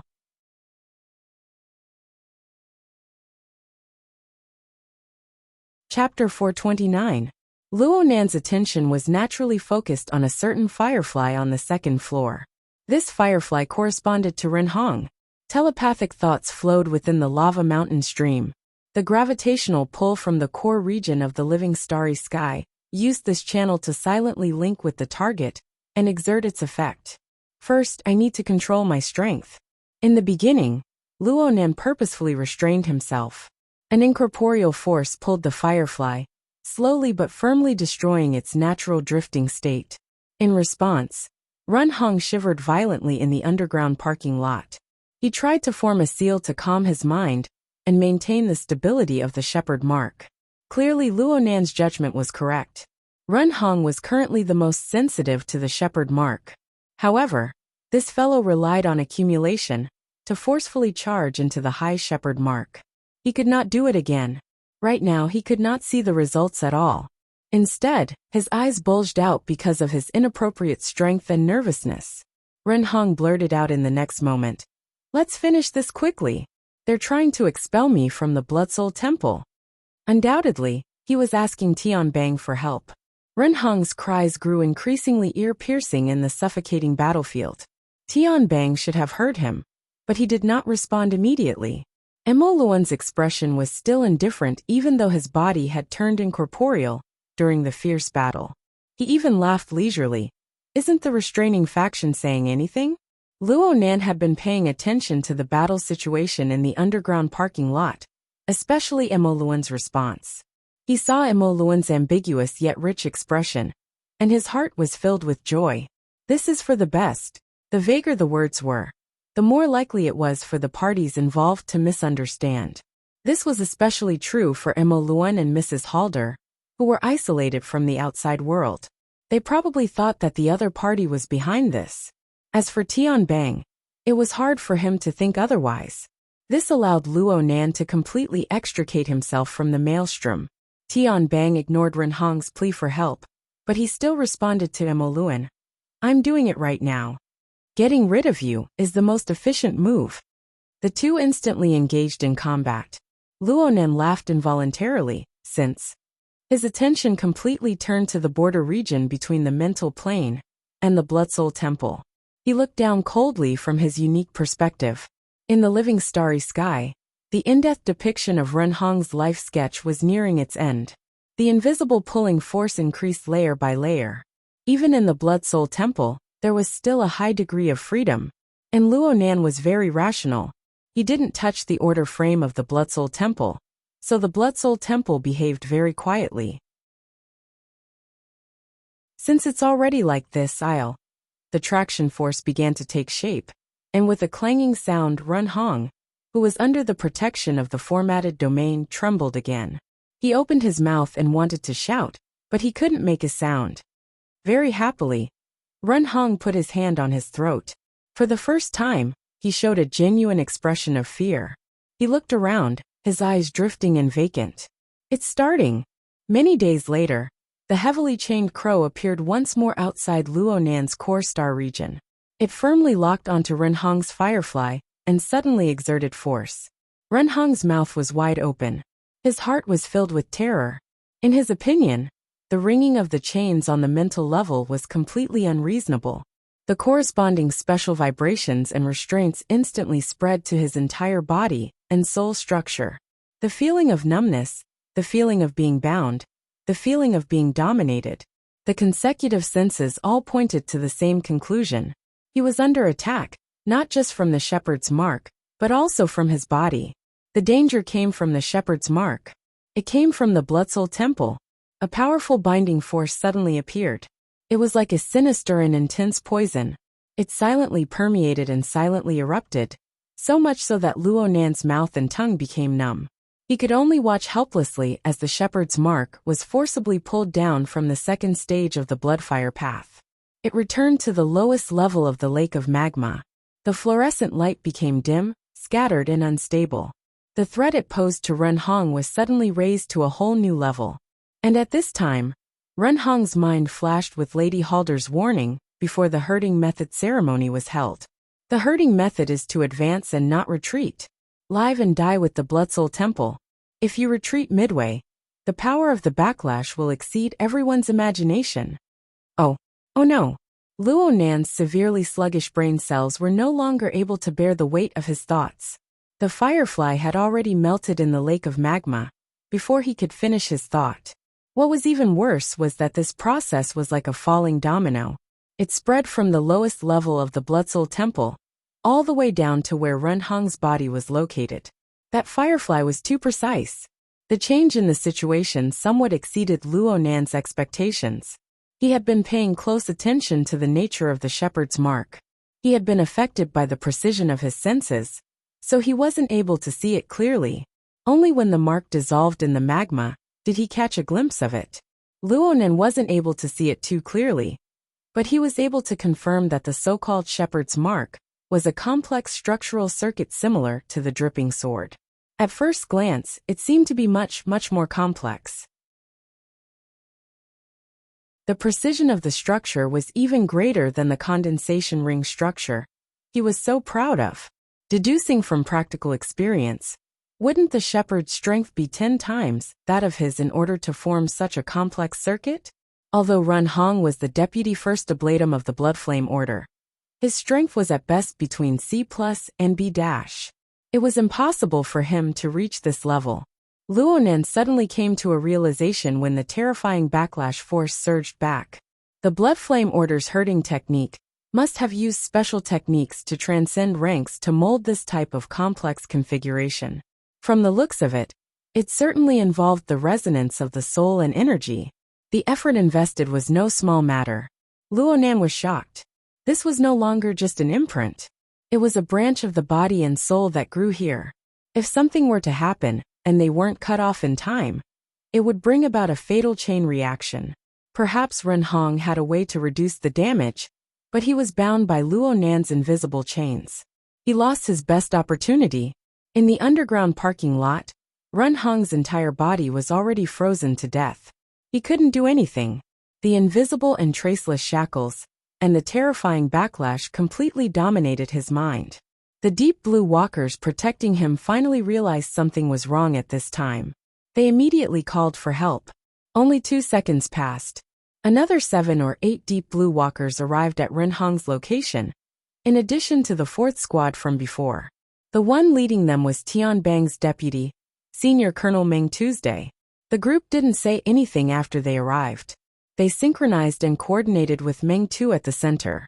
Flames spread out and interweaved into a relatively independent region. This was a formatting domain without a doubt. It was a mystical place capable of dispelling the vast majority of extraordinary powers. It was reasonable to say that mental attacks and curse techniques would find it hard to penetrate this barrier. This was the most outstanding response Meng Tu could muster. It's a pity that the medicine isn't right. The connection between the backlash from the Bloodsoul Temple and Ren Hong, was much deeper and more concealed. It was a destructive force that directly acted upon the structure of Ren Hong's body and soul from the position of the polar domain.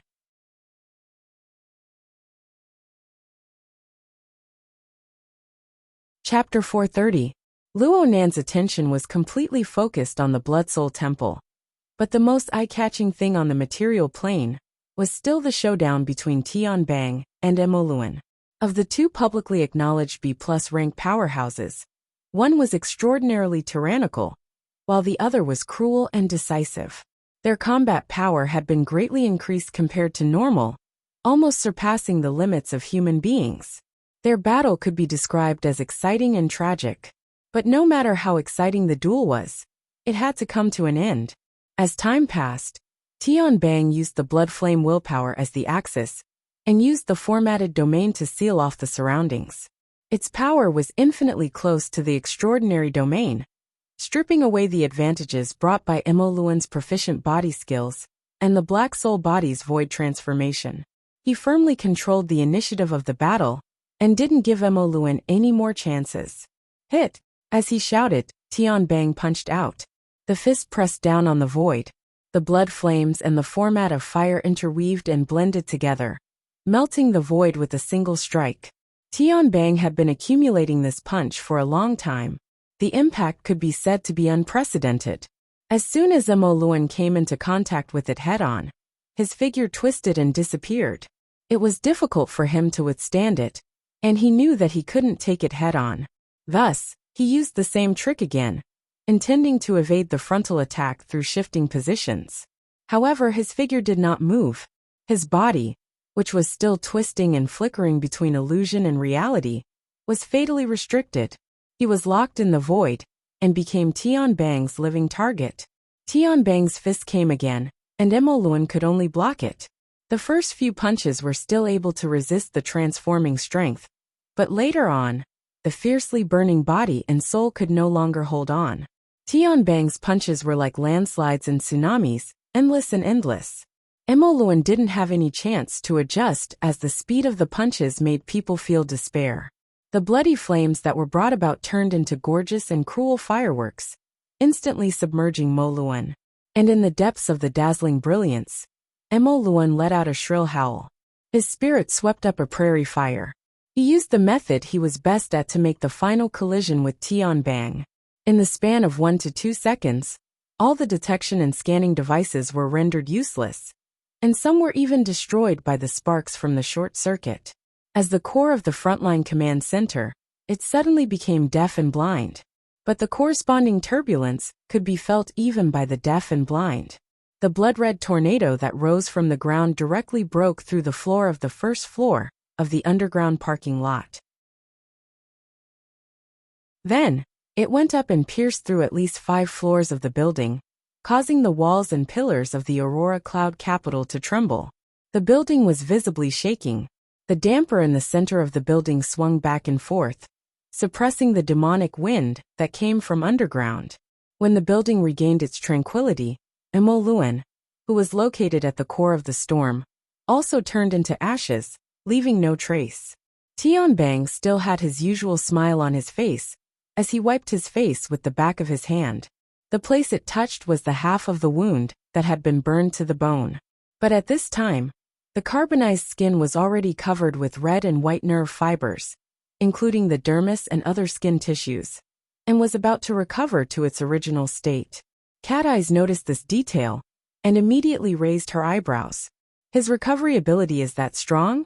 He doesn't seem to be using much effort. At the mission window, Papercut sent a dumbfounded dog emoji. That's Emo Luan, one of the most senior elders of the inner world. Even in this state, Tian Bang is still not an extraordinary? The topic revolved around Tian Bang, and seemed to want to deepen. But at this time, the result of the other side finally came to an end.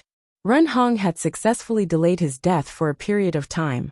He struggled with all his strength, fighting against the invisible chains and the blood and fire lava that was devouring him with all his might. He even took half a step shakily. This was his last movement before he died. In the next moment, Ren Hong's eye sockets, mouth, ears, and nose spouted out a glaring blood-colored flame. After another half a second, the blood-colored flame tore through the skin and flesh of Ren Hong's entire body. It was like another blooming firework. Amidst the brilliant flame, one could vaguely see a charred corpse fall and hit the ground, raising a cloud of smoke and ashes. Flesh and bones were all melted away. The deep blue walkers who were supporting the formatted domains were all stunned. The first to react was actually Tianbang, who was far away. He was only distracted for a moment before pouncing over. Following his arrival, the two formatted domains naturally fused together without any conflict. Tianbang, who was dressed in casual clothes, appeared excessively slender compared to his subordinates who were wearing exoskeleton armor. But he was fully deserving of being the core.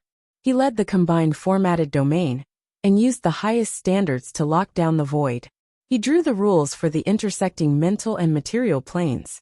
In such a sealed space, even Mo Luan would be nailed to death on the spot by him. His other underhanded methods would be exposed in the first instance. But the result was that he didn't discover anything. Tianbang suddenly turned his head. His gaze was like lightning as it swept over the place where Mo Luan had been annihilated. But after several seconds, he still didn't discover any clues. In the mission window, the group of people who were previously marveling at Tianbang's strength, that was infinitely close to that of an extraordinary, were now stunned. What's going on? Who killed Ren Hong? I didn't see anything. Maybe Mo Luan's determination to fight with his life on the line was because he had a backup plan. He wanted to eliminate the traitor at a time like this? What about the method? How would I know? Cat Eyes and Papercut discussed back and forth for a bit. Cat Eyes felt that her mind was even more muddled. However, she still had a bit of suspicion. She sent a message through an even more secretive channel. Did you do it? She asked, but her tone wasn't too certain. 80 kilometers away, Luo Nan let out a long breath. He slowly lay down on his bed and adjusted his mood. He waited until he felt that he was more or less in place before closing his eyes. His soul went out of his body in the next second, bringing along the external neuron. He suddenly passed through the window and escaped into the void. Only now did he respond simply. Help keep an eye on her for a bit longer. Thanks. You. Hey, can't you say something clearly? Luonan didn't pay any more attention to Cat Eyes. He could wash away all suspicions in front of everyone. No one would even think of him. Cat Eyes was the only one who was naturally suspicious. Since this was the case, there was no need to explain. Because of his actions, Aurora Cloud City was in a mess of chicken feathers. Luo Nan was disinclined to pay attention to them. He waited until he was certain that he had completely extricated himself from the situation, before he gave the Wraith sign a clear command. The Wraith sign obeyed the command, and immediately entered the polar domain. He even used the cover of the mental screen to move in extreme stealth. He was very careful. After all, he had caused such a huge commotion. Perhaps some great god would come over to take a look. Fortunately, no such signs had been discovered for the time being. And so, Luo Nan guided the Wraith sign with his thoughts. He carefully traveled through the void and left the large residential area. He arrived at the wetland jungle of Acumen College. The gear building in the depths of this place had been waiting silently for a long time. As for Luo Nan's soul body, it had already traversed the 80-kilometer distance. It was waiting in the atrium area. The Wraith sign arrived without any hesitation. He borrowed the external neuron's key to activate his telescope mode. He opened up a passageway leading to the cloud world. Go in. The Wraith sign was as obedient as a puppy. It directly threw itself inside, and the passageway immediately closed. This was Luo Nan's trump card.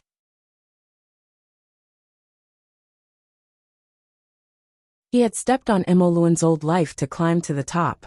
He would probably become one of the hottest characters on Earth for some time in the future. But his plan today was unable to reach perfection. And the most glaring mark was left there by Luo Nan himself. This wasn't the end yet. In the mission window, Papercut was analyzing the situation after today. For instance, the Blood Flame Order of Xia City had shed all pretense of cordiality, with the military forces represented by Tianbang.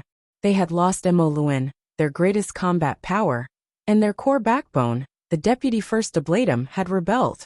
Basically, they had no way to mingle in Xia City. Luo Nen lay on his bed looking at these messages, but he didn't pay much attention to them. After a moment, he opened the private chat window with He Yuan. He hesitated whether or not he should ask about Tianbang and the progress of the archetype formats research. But thinking of He Yuan's usual style, Luo Nen closed the window in the end. Through the closed system, he sent a message to Cat Eyes that she could evacuate. Then, he turned his gaze to the cloud world and entrusted his consciousness to the Wraith sign. He wandered in this bizarre and dangerous world, his mind constantly spinning.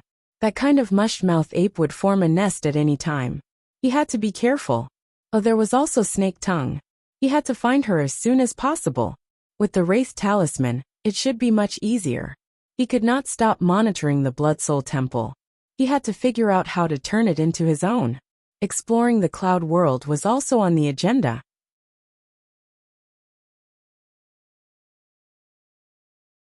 Chapter 431. It was the middle of November, and the beginning of winter had passed. The light snow had yet to fully fall, and the weather was getting colder and colder. Xia City no longer had its name. The wind blew from the sea. It was cold and damp, especially at night. The wind could seep into one's bones. The mind study of Divine Yu Jim was originally the resting place of Gym Master Xiao. All of his belongings had been moved, including the Tai Chi ball powered by the dynamo core that had yet to be repaired.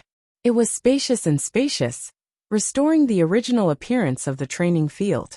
The cold wind blew in through the wide-open door, making whooshing sounds.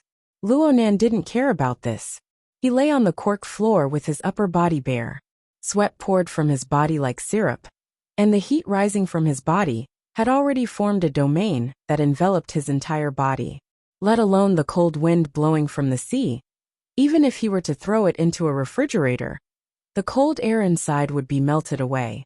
The dagger he used in the fight just now had fallen to the side of his face. The tip of the dagger was pointed at him. Luo Nan tilted his head and was about to touch it, but he didn't want to move a single finger. Shuelei, who stood to the side, was a bit out of breath at Luo Nan's ghastly appearance. The current Luo Nan was far from being Shuelei's opponent, but after over a dozen days of beating, Luo Nan had become more and more adept at utilizing the strength and reactions of his meridian points and internal organs. Shuelei was a bit worried that Luo Nan would make a comeback while wielding a sharp blade. Shuelei was a bit tired, and Luo Nan was tormented even more miserably. Gym Master Xiao was the one who requested this duel, but he had already left for his new residence to tidy up. Only the two bitter youngsters were left to consciously practice according to the requirements. Shuelei was certainly very obedient, but Luo Nan was more or less forced. This was because Xiao Xinyu had said some harsh words to him when they arrived at the gym in the evening. What did he say?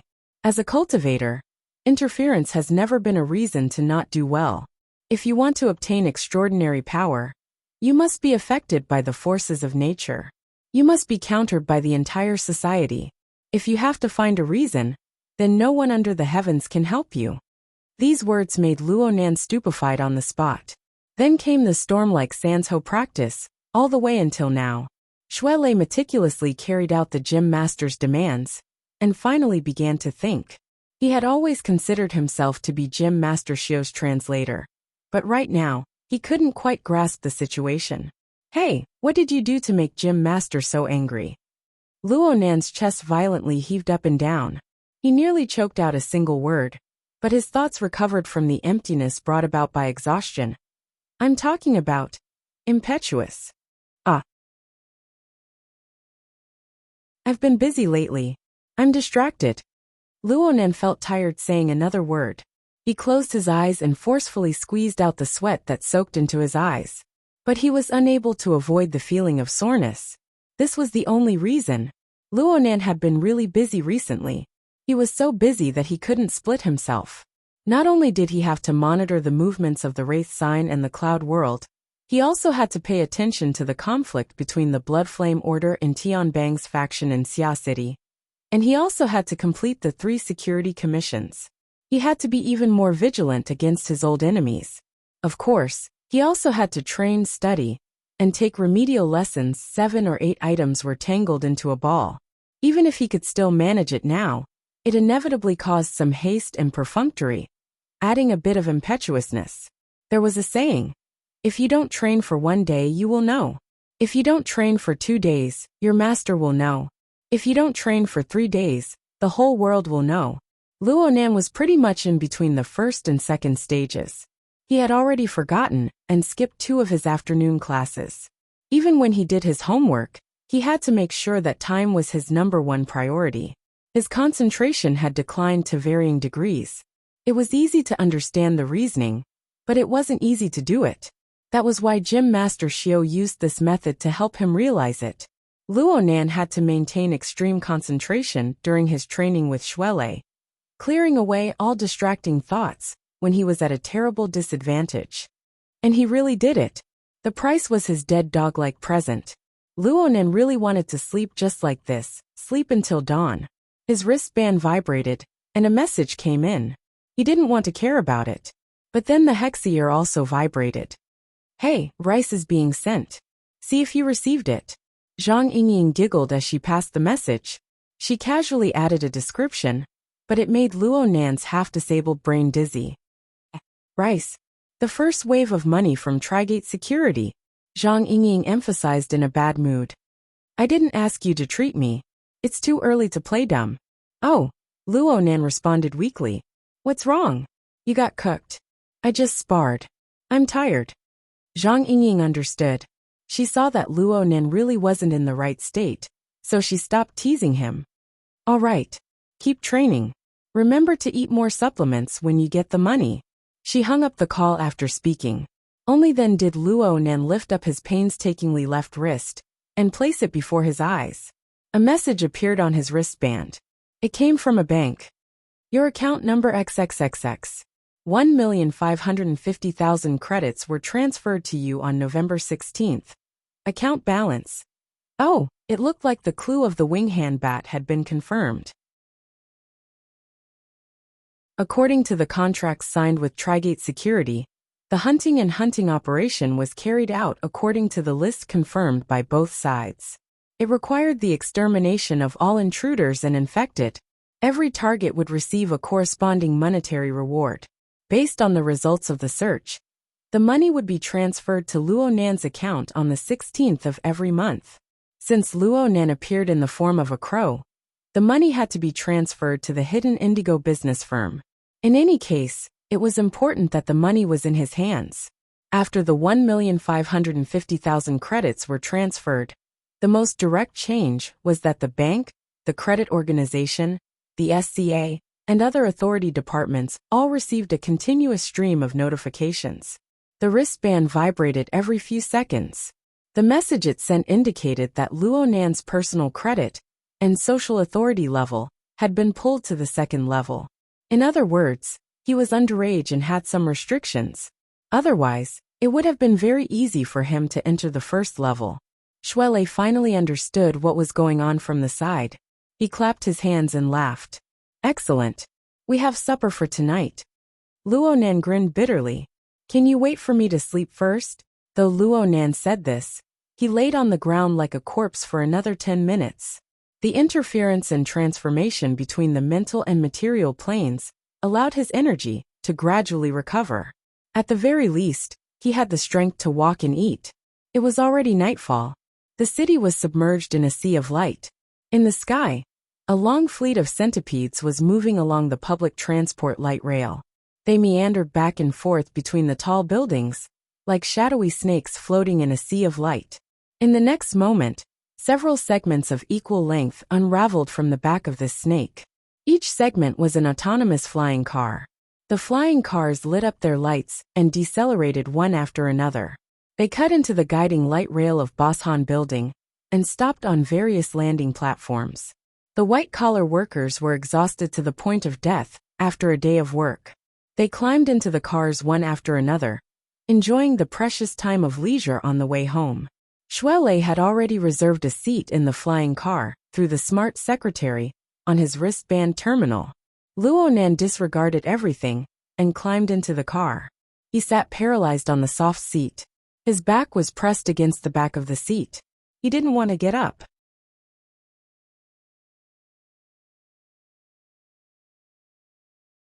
Chapter 432. Luonan opened his eyes. Actually, he had just fallen asleep. The 100-knot flying car had already flown over a dozen kilometers, and a new passenger had arrived in the form of a free ride. Sure enough, it was worker Zhai who got on, but there was a 6 or 7-year-old child in front of him. Ah, worker Zhai, your son? Luonan was still a bit confused. He rubbed his eyes and stood up. He was a bit stunned when he saw the child. Worker Zhai was holding the child's shoulder very intimately. The child was a bit restrained, and he looked inexplicably familiar.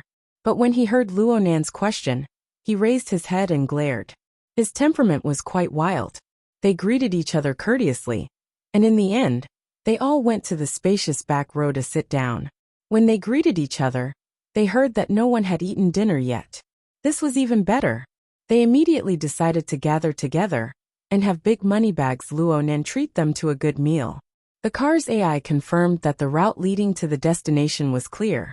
The flying car launched into the air and quickly entered the light rail. It stuck to the tail of another 100-knot passing by, entering energy-saving following mode. Worker Zhai patted the child on the shoulder. Come Weiwu. Say hello to the two uncles. The age difference between the three was only around 10 years. They stared at each other. The sudden increase in age made Luonan and Shuelei, who lacked such awareness, feel a bit dizzy. It was the formidable child who curled his lips. Hello to the two uncles. No need. Just call me brother. Yeah, we're not that old. Worker Zhai is my teacher. If you call me teacher after a few lessons, then it's fine for me to call you now. Let him call me that, or else things will get messy. Worker Zhai was quite persistent, but the child curled his lips. I haven't agreed to let you adopt me yet. Calling me that is giving you face. Don't push your luck. I won't starve to death at the orphanage. Luonan and Shuelei looked at each other. This kid was quite cocky. The relationship between the two was quite strange. Worker Zhai was always a good-tempered person. He wasn't angry at all when he heard this. He laughed. I'm not stopping you from going to the orphanage. I'm a single old man. I don't meet the requirements for adoption, but I can guarantee that you won't lose out if you call me uncle. Only now did Luonan remember something. In the past, Papercut had said that Worker Zhai had divorced his wife several years ago. He didn't have any children, and was an old single man. Where did this child come from? This is a young relative with the same surname that I got to know when I participated in the family recognition conference. His name is Weiwu. He's a very nimble kid, right? Worker Zhai had already given them an explanation without Luonan needing to ask. It turned out that Worker Zhai had participated in the same surname recognition meeting, organized by the Civil Affairs Department. His main goal was to provide public relief to those orphans. It was a kind of charity activity. Bringing Weiwu out today was also a part of the event. They wanted to choose an extracurricular activity for him and provide financial support. Among his peers, Weiwu's background was quite legendary. Though he was young, he followed a tribe of vagrants across the wasteland and moved into Xia City. His parents and relatives had all died in the wilderness. At such a young age, it was unknown how he managed to survive among the nomads, who were known for their cruelty. Luonan hadn't thought too much about it before, but he was stimulated by the information of a vagrant. He looked at Weiwu again, and the familiarity from before became more and more clear. He probed. Did you just move into Xia City in the Trigate district? Worker Zhai nodded. That's the place. Luonan slapped his thigh. There was no mistake about it. It was him, the little monkey. At the beginning of the month, Luonan had taken on the business of Trigate security. He had sent his soul into the body of the Crow, Inc., to scout the front lines of the Trigate district and the Forest Wall district. This was where he had interacted with this kid. Back then the kid had said, "Are you guys here to fight the gangs?" This had left a very deep impression on Luonan. And later on, Worker Zhai had seen this kid ride an electric scooter back and forth between the Trigate district and the Forest Wall district at high speed, receiving the teachings of Father. What are you so excited about? Di Weiwu gave him a sidelong glance. Are you unhappy that I'm living in the Trigate district? It doesn't matter. In any case, I won't be there soon. Weiwu. Worker Zhai reprimanded lightly, and the kid rolled his eyes. Though he was still covered in spikes, he didn't say anything. Luonan could see that he quite approved of Worker Zhai. Luonan waved his hand. He didn't care. He just felt that the world was full of coincidences. It was very interesting. At the same time, he was a bit baffled. The Trigate district is outside the city, right? You guys have run quite far. Weiwu has already chosen a welfare home. It's in the Forest Wall district. It's not far from here. I wanted to choose an extracurricular activity for him. This kid is like a living monkey. His body is agile, so I wanted him to train in martial arts systematically. I just happened to be free today, so I took him to look for a martial arts gym. A martial arts gym. Shuelei's sensory radar instantly activated. The martial arts gym is looking for us. Sorry. Only when the words left his mouth did he remember that the Divine Yu gym was closed for an indefinite period of time. Not a shadow of a person could be seen. He hurriedly raised his hand in apology, but he couldn't help but sigh in despair. Worker Zhai laughed. Actually, I was considering your gym in the beginning. You guys have real skills there. I still have that training video of yours. But when I asked Papercut, I found out that you guys are moving. It seems that you guys are going to be closed for a period of time? Shuelei laughed in embarrassment. Luonan said, there should be quite a few martial arts gyms in the society. For example, Mr. Giant Arm's Six Harmonies gym. It should be pretty good. Weiwu's temperament is quite jumpy. He doesn't quite fit in with the Six Harmonies gym. Plus, the Six Harmonies gym is by the sea. It's too inconvenient to pass through the city. Worker Zhai had considered everything thoroughly. He clearly cared a lot about this kid Weiwu. Then have you chosen a target? The first step is to consider the Thunder Falcon Dojo. It has a branch in the Forest Wall district, and the main branch is located in the River Wu district. One is convenient, the other is skilled, and the instructor has real skills. Thunder Falcon. Luonan and Shuelei glanced at each other. Their expressions were a bit odd. Wasn't this the martial arts gym that instructor Feng Jiejun was at back in Ocean Sky Cloud City? It seemed that Xiaoxinyu had quite a bit of enmity with that place. Luonan and Shuelei were nervous for a few days after the incident, but Xiaoxinyu didn't care at all. There was no further news from Xiaoxinyu, and they gradually forgot about it.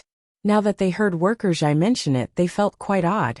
However, the Divine Yu gym was closed for business. The two weren't petty people, so they didn't say much. The 100-knot worm had already arrived at the restaurant they had reserved. It was located in the River Wu district, and it had a bit of fame. Though it was almost 9 o'clock, the restaurant was still nearly full. Even though they had reservations, the four still had to wait in line for a while before it was their turn.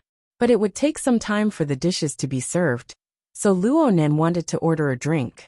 But Di Weiwu didn't appreciate it at all. I don't want to touch that trash. Water is fine. This was strange. Was there a kid who didn't like to drink?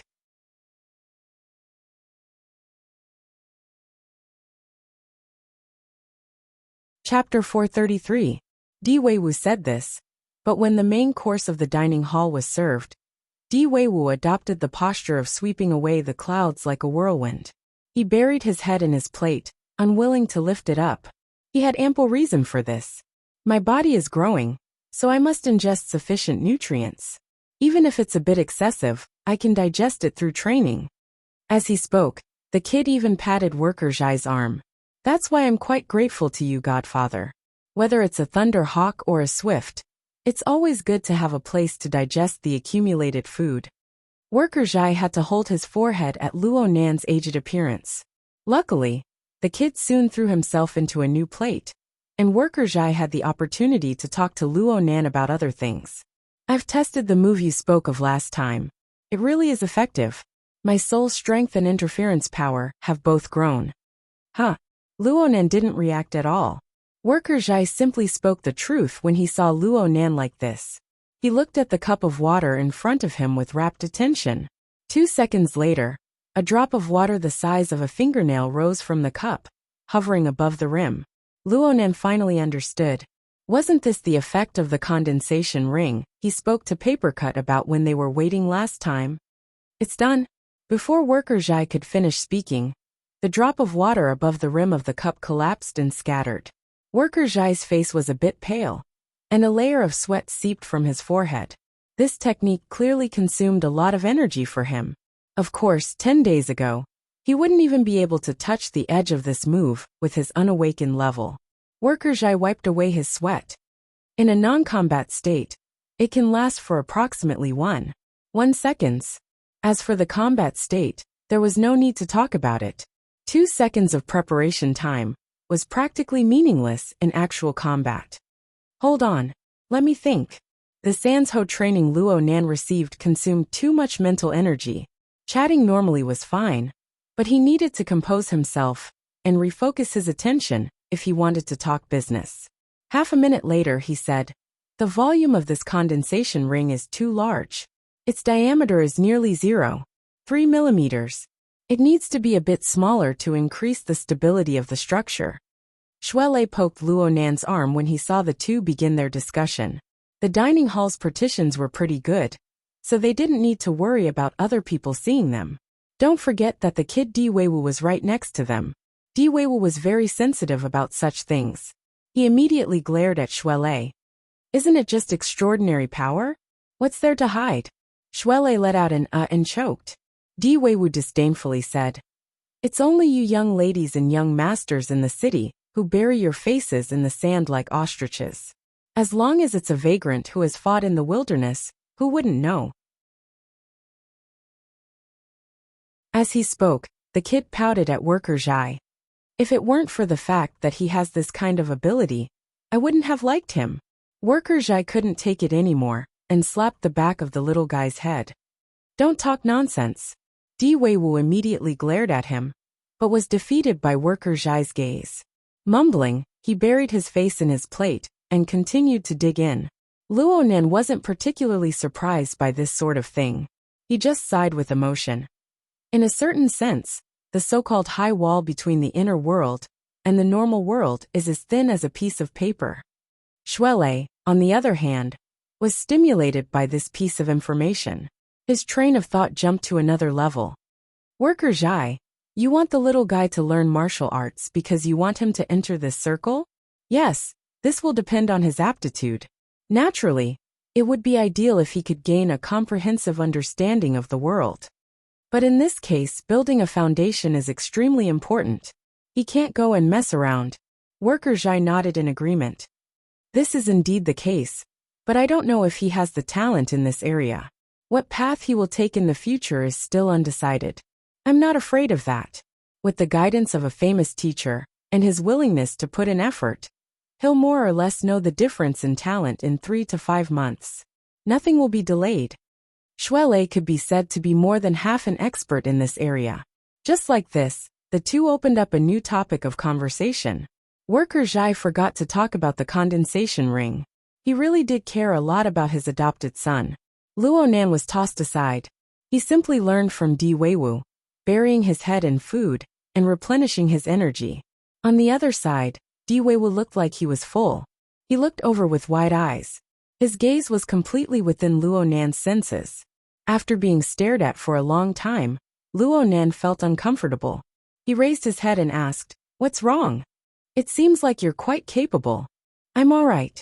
How do you compare to him?" Di Weiwu secretly pointed at Worker Zhai. "Your adopted father? Oh, we each have our strong points.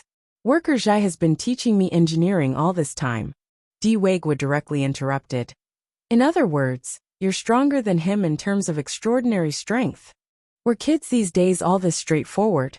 Di Weiwu noticed Luonan's gaze and glanced at Worker Zhai. He saw this enthusiastic adopted father earnestly asking for guidance from Shuelei. He was just short of taking notes. Di Weiwu felt that speaking too bluntly wasn't good, so he simply walked around the table and sat next to Luonan. "Hey, if you're really capable, then teach me. You just said that extraordinary strength isn't that amazing." "Bullshit. You misinterpreted my words. Do you have any sincerity?" Luonan continued to tease him. "You speak vulgarities the moment you open your mouth." Where's your sincerity? It's fine if you don't want to teach me. I don't care. Also, it's my fault for speaking vulgarities. I'll apologize to you. Pfft. Di Weiwu feigned magnanimity, but unfortunately, he couldn't hold it in. Luonan couldn't help but grin at this honest kid. He casually rubbed Worker Zhai's head. Teaching you really isn't a big deal, but I'm afraid that I won't teach you well. Especially when it comes to laying the foundation. You still need to find a good teacher. Since you have the skill, why can't you teach me well? Di Weiwu finally asked a childish question that suited his age. Luonan wanted to answer seriously, but he felt that it was too complicated. He thought for a bit and said, well, teaching students requires a lot of energy. I'm still studying. I have to work. There are many other things. I'm often distracted. I'm not focused. So he was tossed around miserably today. Di Weiwu blinked his eyes. Not focused? I can teach you this. What's with that look in your eyes? You don't believe me, right? I learned my true skills from Dean Wan. All you need to do is follow the method I taught you, and seriously observe the precepts for a period of time. Attention, concentration, and so on. It's absolutely this. He stuck up his thumb and wiggled it in front of Luonan's eyes. Dean Wan? Luonan finally couldn't hold it in anymore at this time. The Dean Wan you're talking about, is he the one in the recycling stratum of the Forest Wall District? Is he the one who often gives people? The one who teaches? Huh. You know, Di Weiwu was shocked. I have two friends who have received guidance from Dean Wan. I don't know if you recognize them or not. One is surnamed Xia, and the other. The one with the surname Du is a sissy, right? Di Weiwu laughed. They've been going to the institute quite often recently. They've donated quite a bit of money. Thanks to their blessings, I'll be able to live a bit more comfortably over there in the future.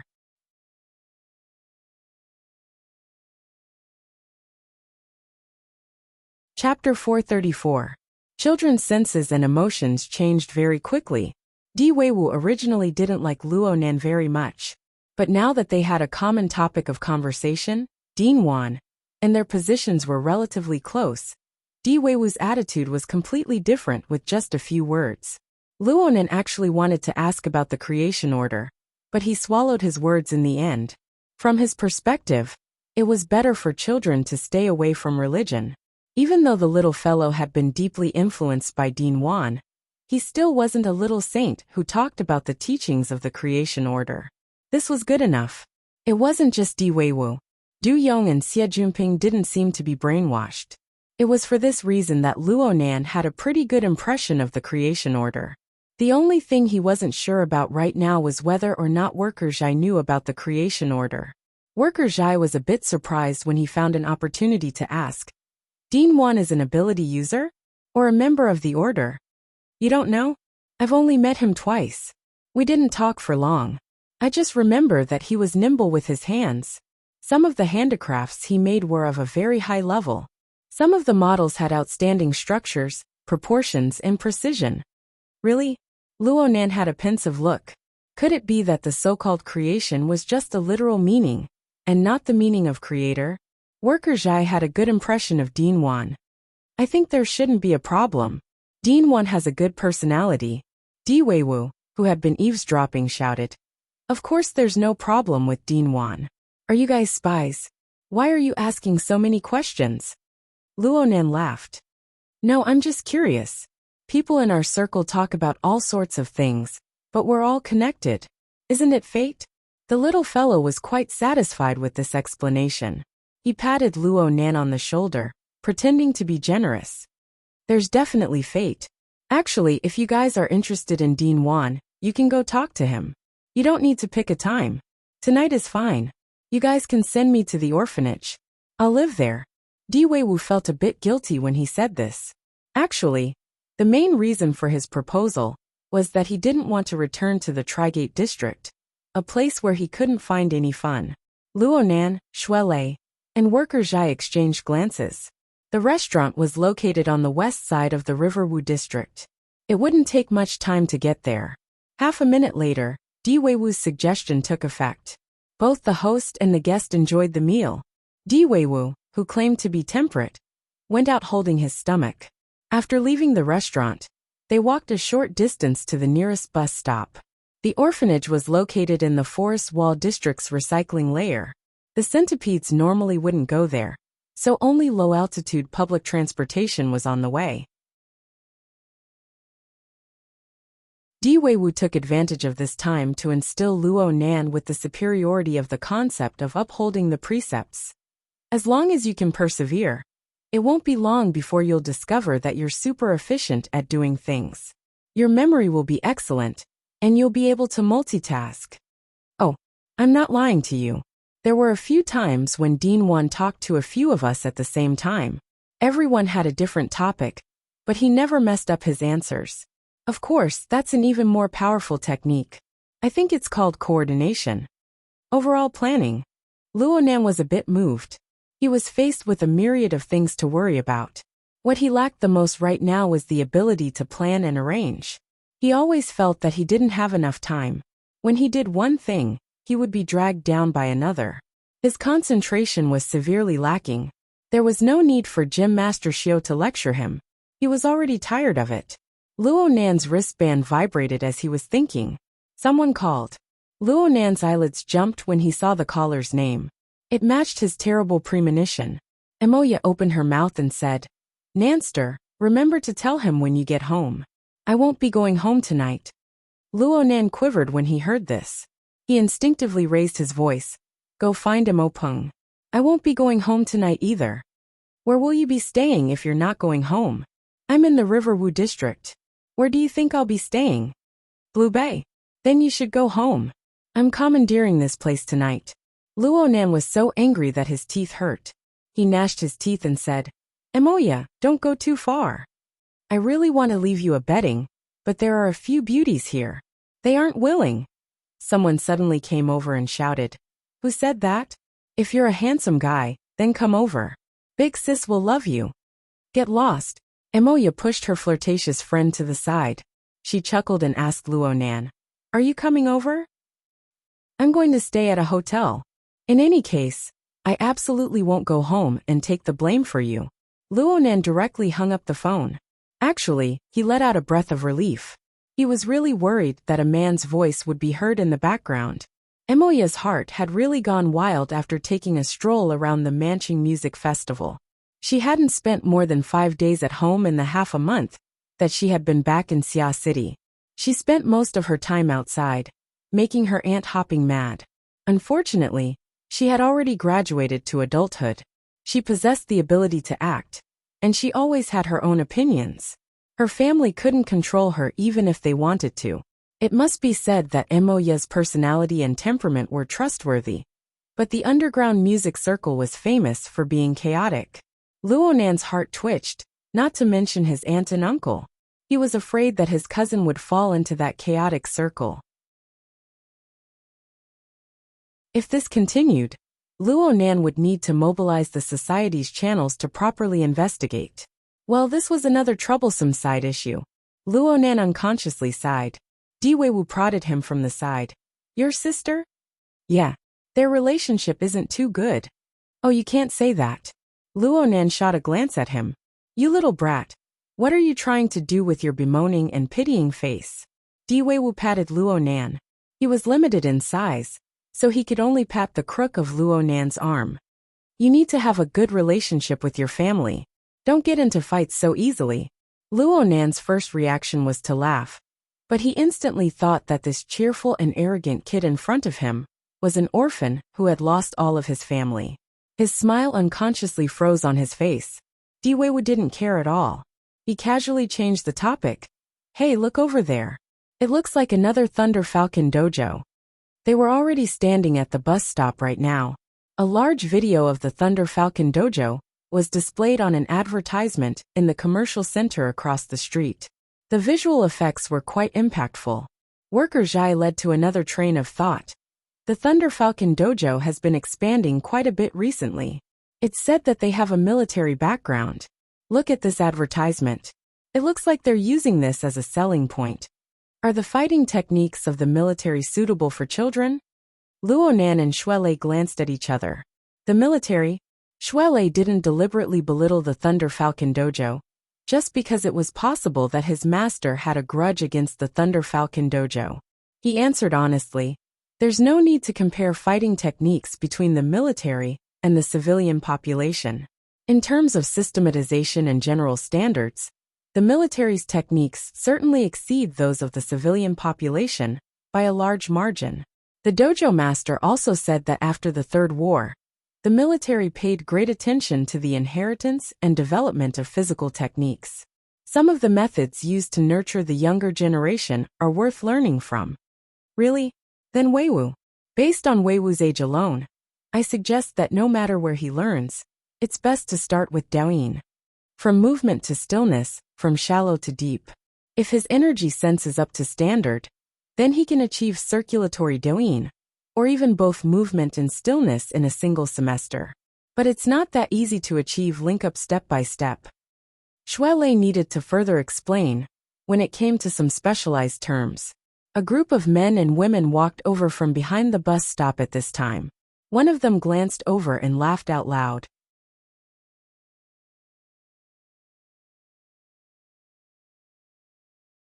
Chapter 435. Worker Zhai stared blankly for a moment, before realizing that he had become the target of ridicule. He turned his head to look. There were 6 or 7 people over there, all around 20 or 30 years old. They were all smiling right now, but it was hard to tell who had spoken just now. Half of these people wore the same uniform. On the right chest was an abstract image of a bird.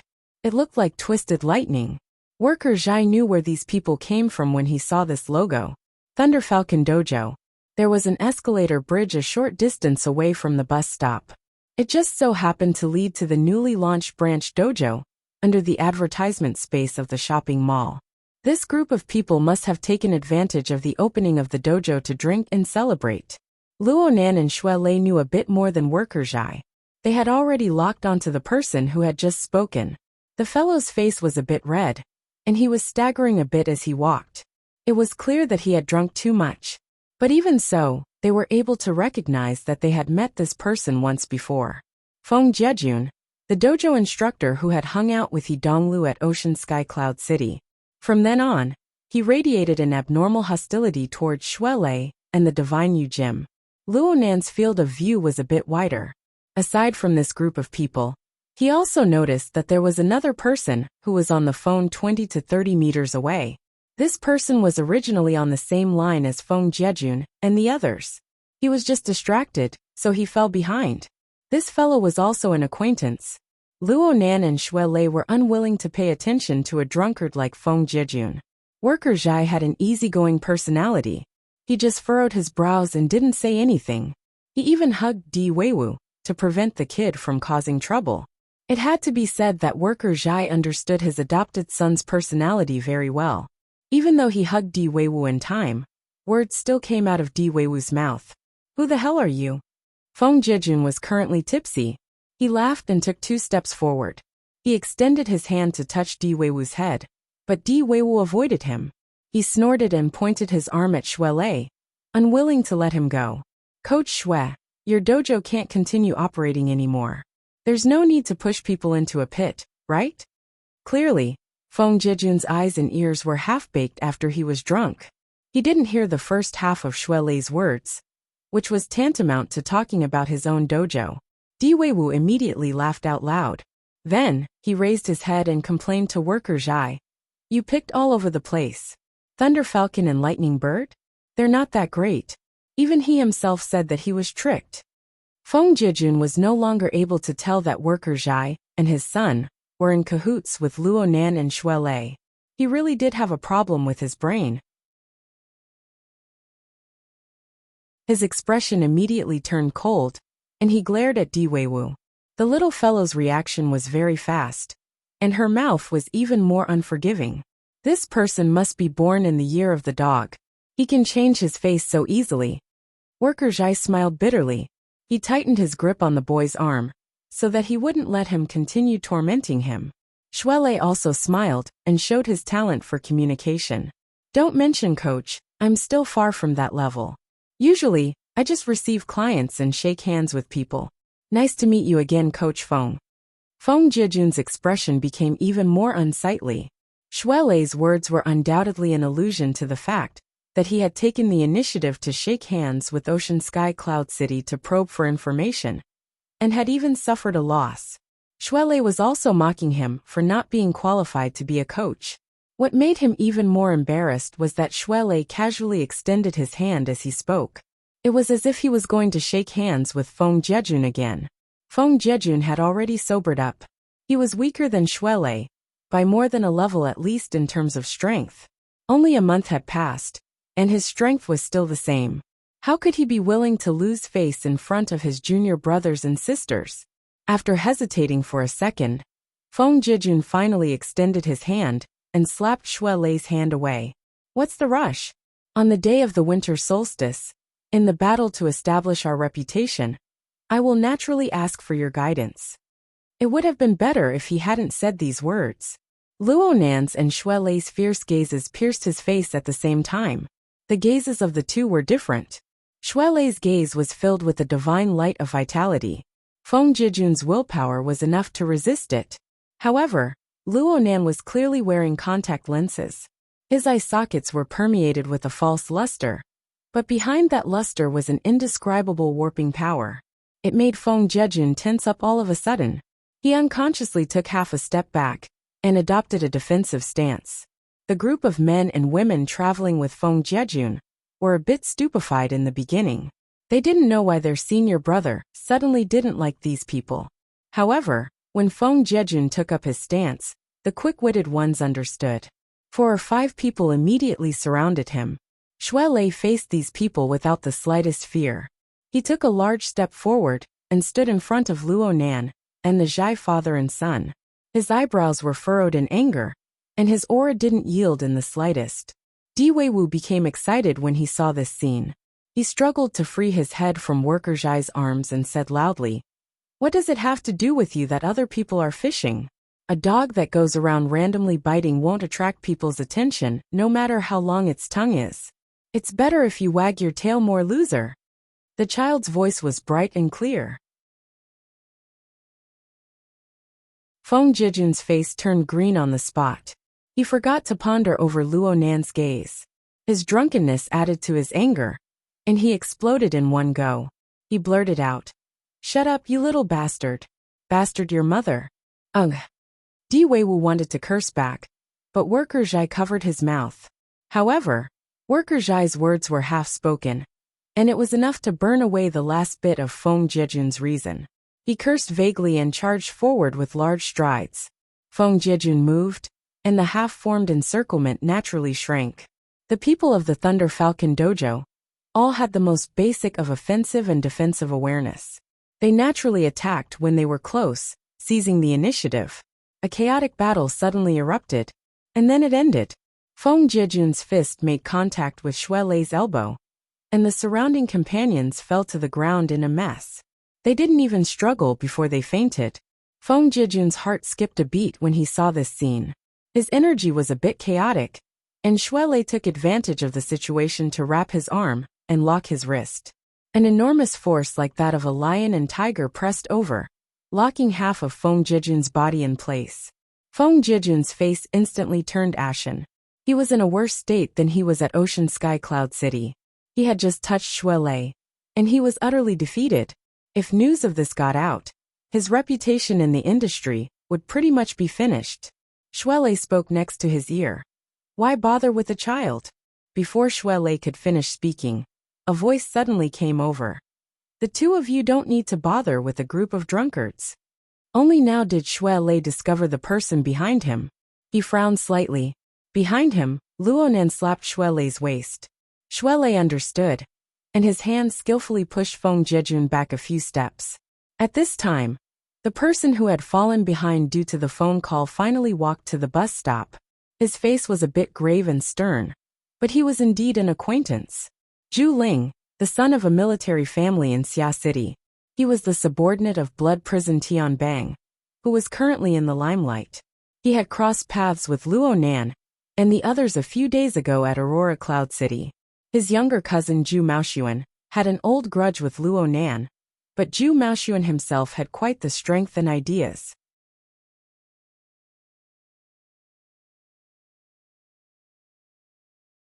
Chapter 436. Seeing Zhu Ling appear, Luo Nan knew that it was impossible for the conflict to continue. This rising star of the military had a typical planning before taking action personality. Since he had spoken, he must have done some observation. He simply ignored Feng Jiejun and the others. He directly greeted Luo Nan and Xue Lei. Mr. Luo, Mr. Xue, Jia Jun, and the others lost their composure after drinking. They really shouldn't have. I apologize on their behalf. That's nothing. Luo Nan responded casually. He looked at Zhu Ling's speech and mannerisms, and a strange thought suddenly popped into his mind. It seems like you're always wiping the butts of others. You should clean up your circle of friends if you have nothing to do. It was better to put an end to this meaningless conflict as soon as possible. Luo Nan wasn't prepared to talk much with Zhu Ling. He also didn't want to get tangled up with Feng Jiejun, this drunkard. Luo Nan spoke without thinking. Then he extended his hand and made a please help yourself gesture. Seeing this, Zhu Ling smiled and signaled Feng Jiejun and the others to move forward and leave the bus stop. His position in this group was very high, and he could see that Feng Jiejun was somewhat afraid. Even though he was still deeply dissatisfied, he was still dragged away by his companions. From the look in his eyes as he left, this hatred was firmly settled. Zhu Ling nodded at the two again, not intending to prolong the conversation. He followed closely behind Feng Jiejun and the others, turning to leave. However, after taking a few steps, he turned around and said, Duan Hong of the Thunder Falcon Dojo was once Senior Colonel Meng Tu's comrade in arms. But he's retired now. Comrade? It's still in a lab. In other words, that gym master surnamed Duan was a burner? Zhu Ling's intention in saying this was not only to reveal some information, but also to clarify the relationship between the Thunder Falcon Dojo and them. However, this relationship was limited to a certain range. Clearly, he also knew of the Winter Solstice Challenge. He knew of the close relationship between Xiao Xinyu, Luo Nan, and Xue Lei. This feeling of being the last to know was really not good. Seeing Zhu Ling and the others leave, Xue Lei suddenly blurted out, I want to go back and take a look.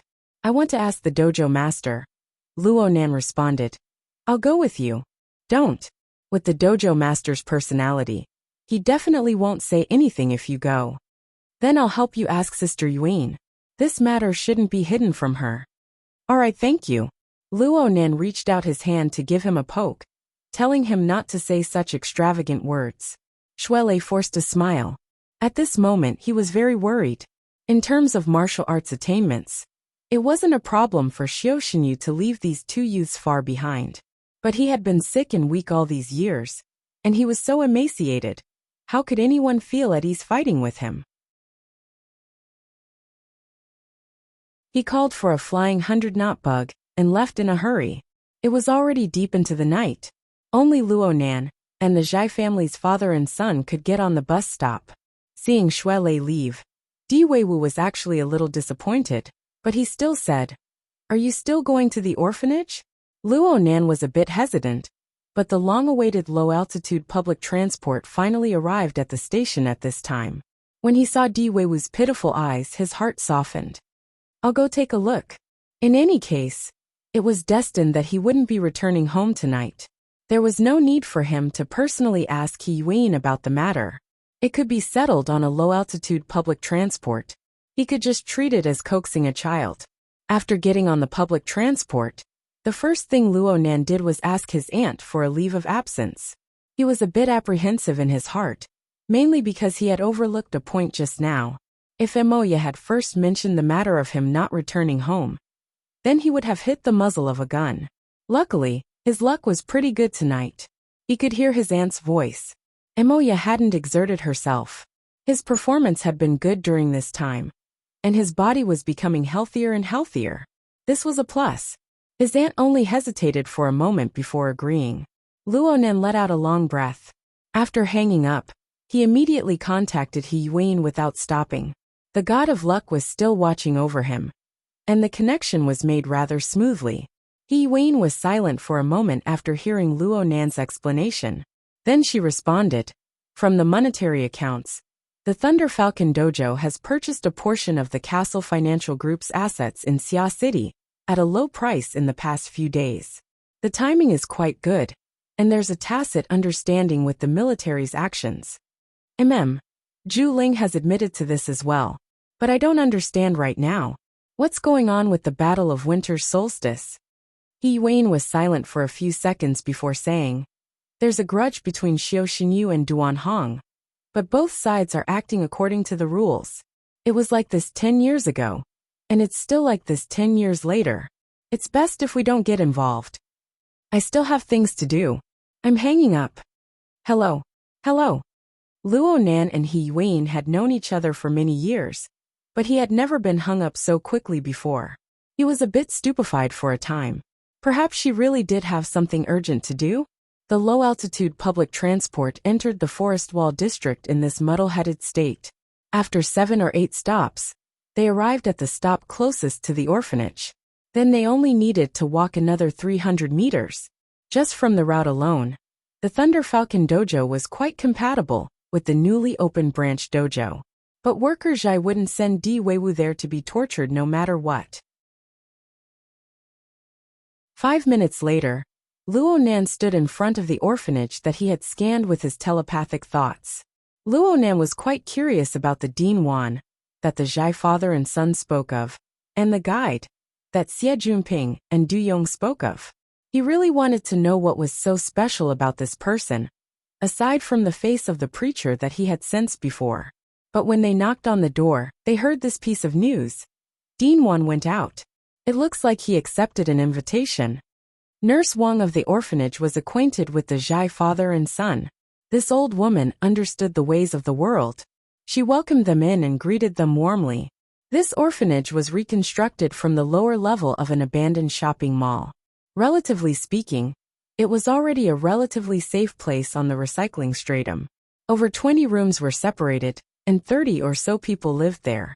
All of them were teenagers and children under the age of 14. Most of them should have been asleep at this time. But Di Weiwu's arrival caused quite a few of his little friends to become excited in an instant. They chattered noisily, forcing Nurse Wang to use the name of the dean to suppress them. Everything was settled down with great difficulty. Nurse Wang took the place of Dean Wan and fulfilled her duties as the host. She led worker Zhai and Luo Nan around the orphanage. Luo Nan's impression of this place gradually grew clearer. In his eyes, the deepest impression that the overall layout of the orphanage gave people was that it was simple yet extremely stylish. For example, the reception room. There were crisscrossing pipes overhead, but the entire floor was painted ash gray. There were wooden frames of the same color on the walls, and there were short tables of the same color on the floor. There were also 2 half-worn peach-colored sofas, and a recliner that came from God knows where. The fruit platter on the short table was in the shape of an extremely interesting ladle. The light emitted from the iron cover, hanging from the ceiling, made people feel extremely comfortable.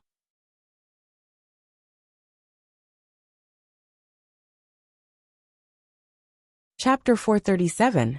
Actually, in the 20 years since the construction of Gear, students and society members of different batches had come and gone like a horse lantern. Most of the time, Gear was not short on money. Interior renovation was a common thing. The interior decorations before Luo Nan took over were already beyond recognition from the very beginning. The interior renovation project of Gear was about to begin during this time.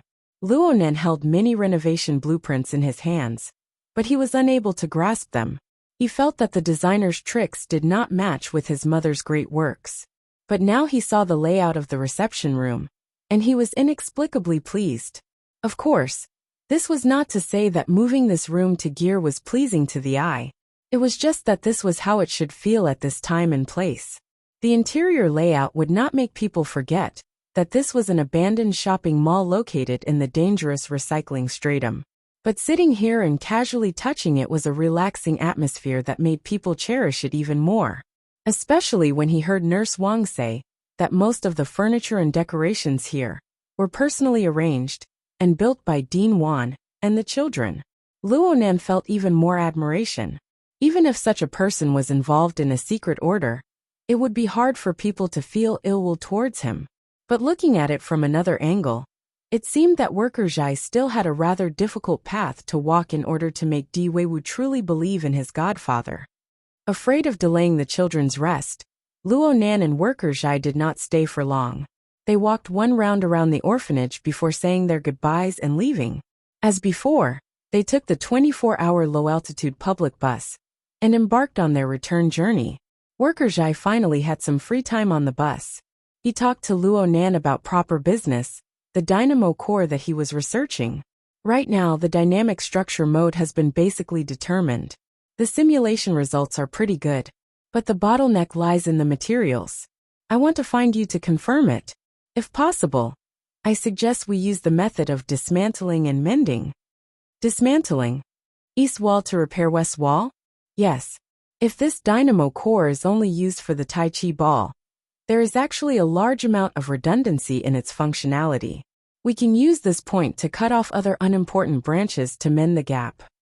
Luo Nan said, "You'll have to ask Shuelei about this. Or you can just ask the gym master to make a decision." "Sure. Tell me when you get back. I can do a few more simulations." Speaking of Xiao Xinyu, Luo Nan remembered the Battle of Winter Solstice. He immediately called Shuelei to ask about the situation. Shuelei picked up the call quickly, but he also hung up quickly. His progress was terrible. The only thing that could be confirmed was that Dojo Master Xiao had received Duan Hong's letter of challenge a long time ago. However, he had kept his mouth shut, clearly not intending to tell anyone. This was troublesome. Luo Nan got off the low-altitude bus after it entered the Riverwu district. He needed to transfer to another bus, while worker Zhai could take the bus all the way back to Xiqing district. The air near the recycling stratum was a bit stuffy. Luo Nan checked the map of Xia City with his wristband. Emoya had already taken over his place and occupied his house in Blue Bay community. Now he was homeless. Choosing a hotel to stay in had become a top priority. Luo Nan stood on the side of the road for less than half a minute. His finger swiped a few times on the virtual screen, and a private car stopped beside him. The door opened and the driver called out, "Mr. Luo. Brother Qin, sorry to trouble you." The one who drove over was naturally driver Qin, who was in charge of Luo Nan's security work. Luo Nan grew more and more familiar with him during this time. Luo Nan learned that his real name was Qin Ikuan. The two of them got along quite well, and often discussed martial arts issues. The security team by Luo Nan's side was already on the road. Normally, when Luo Nan was traveling with other people, he would only follow in the shadows. He would only appear when he was traveling alone. A month's time was considered peaceful, and both sides were quite satisfied. Luo Nan sat in the car and let out a breath. He introduced his schedule for tonight. "I'm not going home today. I'm going to find a hotel to stay in." Qin Ikuan didn't say much. He just asked, "Where are we going?" Luo Nan apologized first. "I've caused trouble for you guys. It's really hard to find an employer like Mr. Luo, who travels between 2 and 3 places." Luo Nan laughed. He already had a plan in mind. "Then let's go to Ocean Sky Cloud City. It'll be convenient for everyone." Qin Ikuan thought for a bit and quickly understood. He smiled and started the car. After driving for a while, Luo Nan suddenly spoke. "Brother Qin, have you heard any news about the winter solstice battle in Liuhe Gym? The one from the Thunder Falcon Dojo? You know about it." "I mainly know about Duan Hong." "Oh, Duan Hong is the master of the Thunder Falcon Dojo. When I was studying at Liuhe Gym, he was already quite famous in Xia City. He once visited Mr. Giant Arm and asked for a spar." Luo Nan was shocked. He asked in a hurry, "You won? You lost?" "A crushing defeat." Hee. "That's not unexpected." Yeah, he was far weaker than Mr. Giant Arm at the time. However, there aren't many people in Xia City who can make Mr. Giant Arm agree to fight. "That's true. What happened to him later?" "I'm not too sure about that. It's just that the concept of the winter solstice battle has suddenly been hyped up in the industry. Only then did I know that he lost a bet 10 years ago. He went far away to train. Now that he's accomplished something, he's come back to get back at us."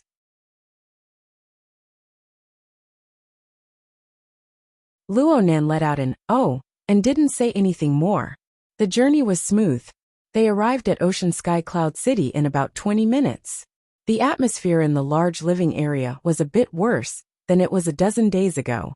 The collapse of Aurora Cloud City's parking lot had scared quite a few people. Right now, the construction team was still working on the repairs. The security team had already helped Luo Nan check in on the way here. Luo Nan and Chin Ikuan went straight upstairs after getting off the car. Chin Ikuan specifically chose a high-altitude bedroom on the 150th floor. Ocean Sky Cloud City's most famous viewing platform was a few floors down. That's right. Luo Nan chose Ocean Sky Cloud City, not just because this place was only a few steps away from Acumen College. It would save him quite a bit of trouble when he went to school tomorrow morning. More importantly, there was a flying devil ray that he could use here. Luo Nan and Chin Ikuan just came out of the elevator when they saw the water within the central crystal pillar stir. The enormous body of the devil ray was like a bomber flying through the water. It swept past the crystal wall closest to the elevator and greeted Luo Nan. So this is an infrasonic wave generator. Chin Ikuan was a bit moved. With the flying devil ray as a tool, Luo Nan's combat strength could already be evaluated as a B+ rank. Moreover, the sky was his main battlefield. He could come and go as he pleased. So from Luo Nan's perspective, this place was probably the safest place in Xia City aside from President Ouyang's laboratory. Chin Ikuan obviously understood Luo Nan's intentions. He was very grateful for this. In a public place like a hotel, any security team would have a relatively thorough contingency plan. It saved him a lot of effort. I'll be next door. Mr. Luo, just call me if you need anything. There shouldn't be anything. I'll go take a stroll on the viewing platform in a bit. I'll go with you. Chin Ikuan didn't forget that this 16-year-old youth's battle had taken place there. Even if Luo Nan didn't believe that headquarters would send people over to make a move, he still had to prevent certain people from losing their minds and going crazy, right? Luo Nan didn't mind. He entered the room and gave a rough glance before coming out and heading to the viewing platform. There were people coming down from the upper floor when he entered the elevator. There were 7 or 8 of them, and the elevator was half full. They seemed to be quite familiar with each other. They were all talking. They should be attending a gathering or something at the same time. The gathering was over right now. You're tuning in to the Dreamy Chapters YouTube channel. We're so grateful for your support, and don't forget to subscribe to join us on this incredible journey through captivating stories. Your generosity through donations truly makes a world of difference, as it's the primary source of revenue that allows me to expand and enhance this channel for you. Thank you from the bottom of my heart for being a part of this adventure.